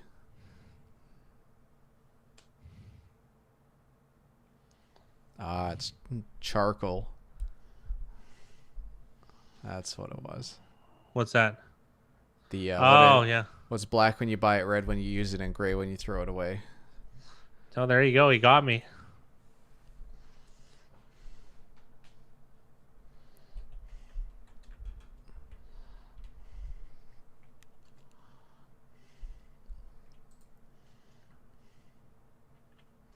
I think it's going to be pretty close, Packers Saints.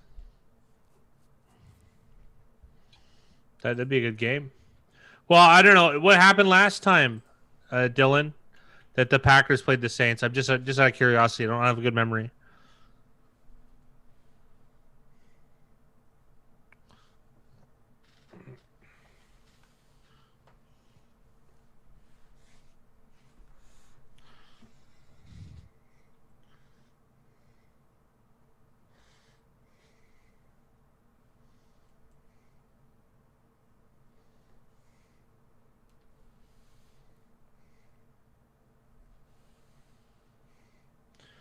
All right, we got a winner, also known as Jive Turkey, picking up, I believe, his first win. The game's in the books. It's done.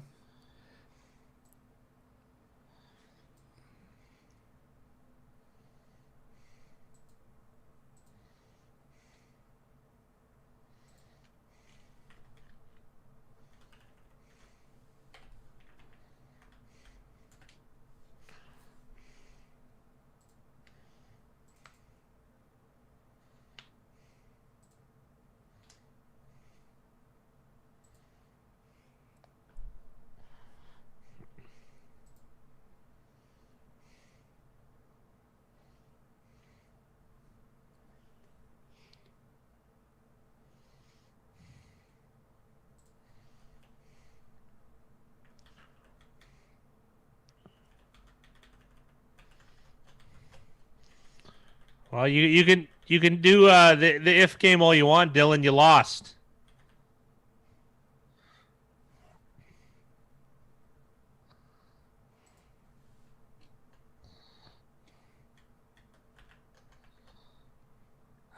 Unfortunate with the Rockets. See you, Don. Have a good one.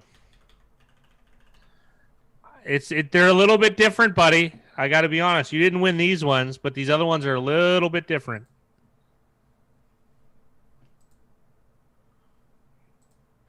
There's no waiver wire on these playoffs.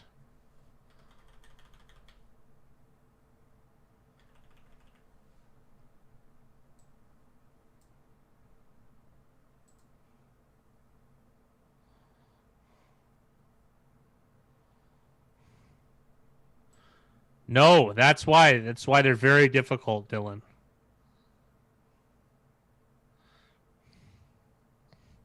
So you gotta be very, very, very good in how you draft. Yeah, well, I'm going to. Don't worry, Dylan.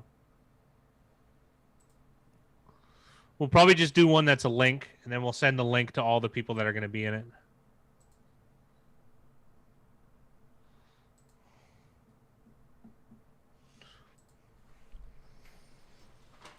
We're gonna have to set a time, Dylan, and we'll email you and set a time. And if you can't make the draft, you're gonna have to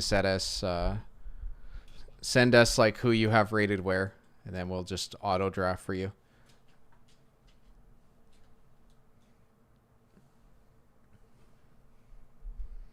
Yeah, I'll send you an email, Dylan. And the next, we're gonna wait until week 17 finishes, but I'll start getting it organized so we're ready to go. Yeah.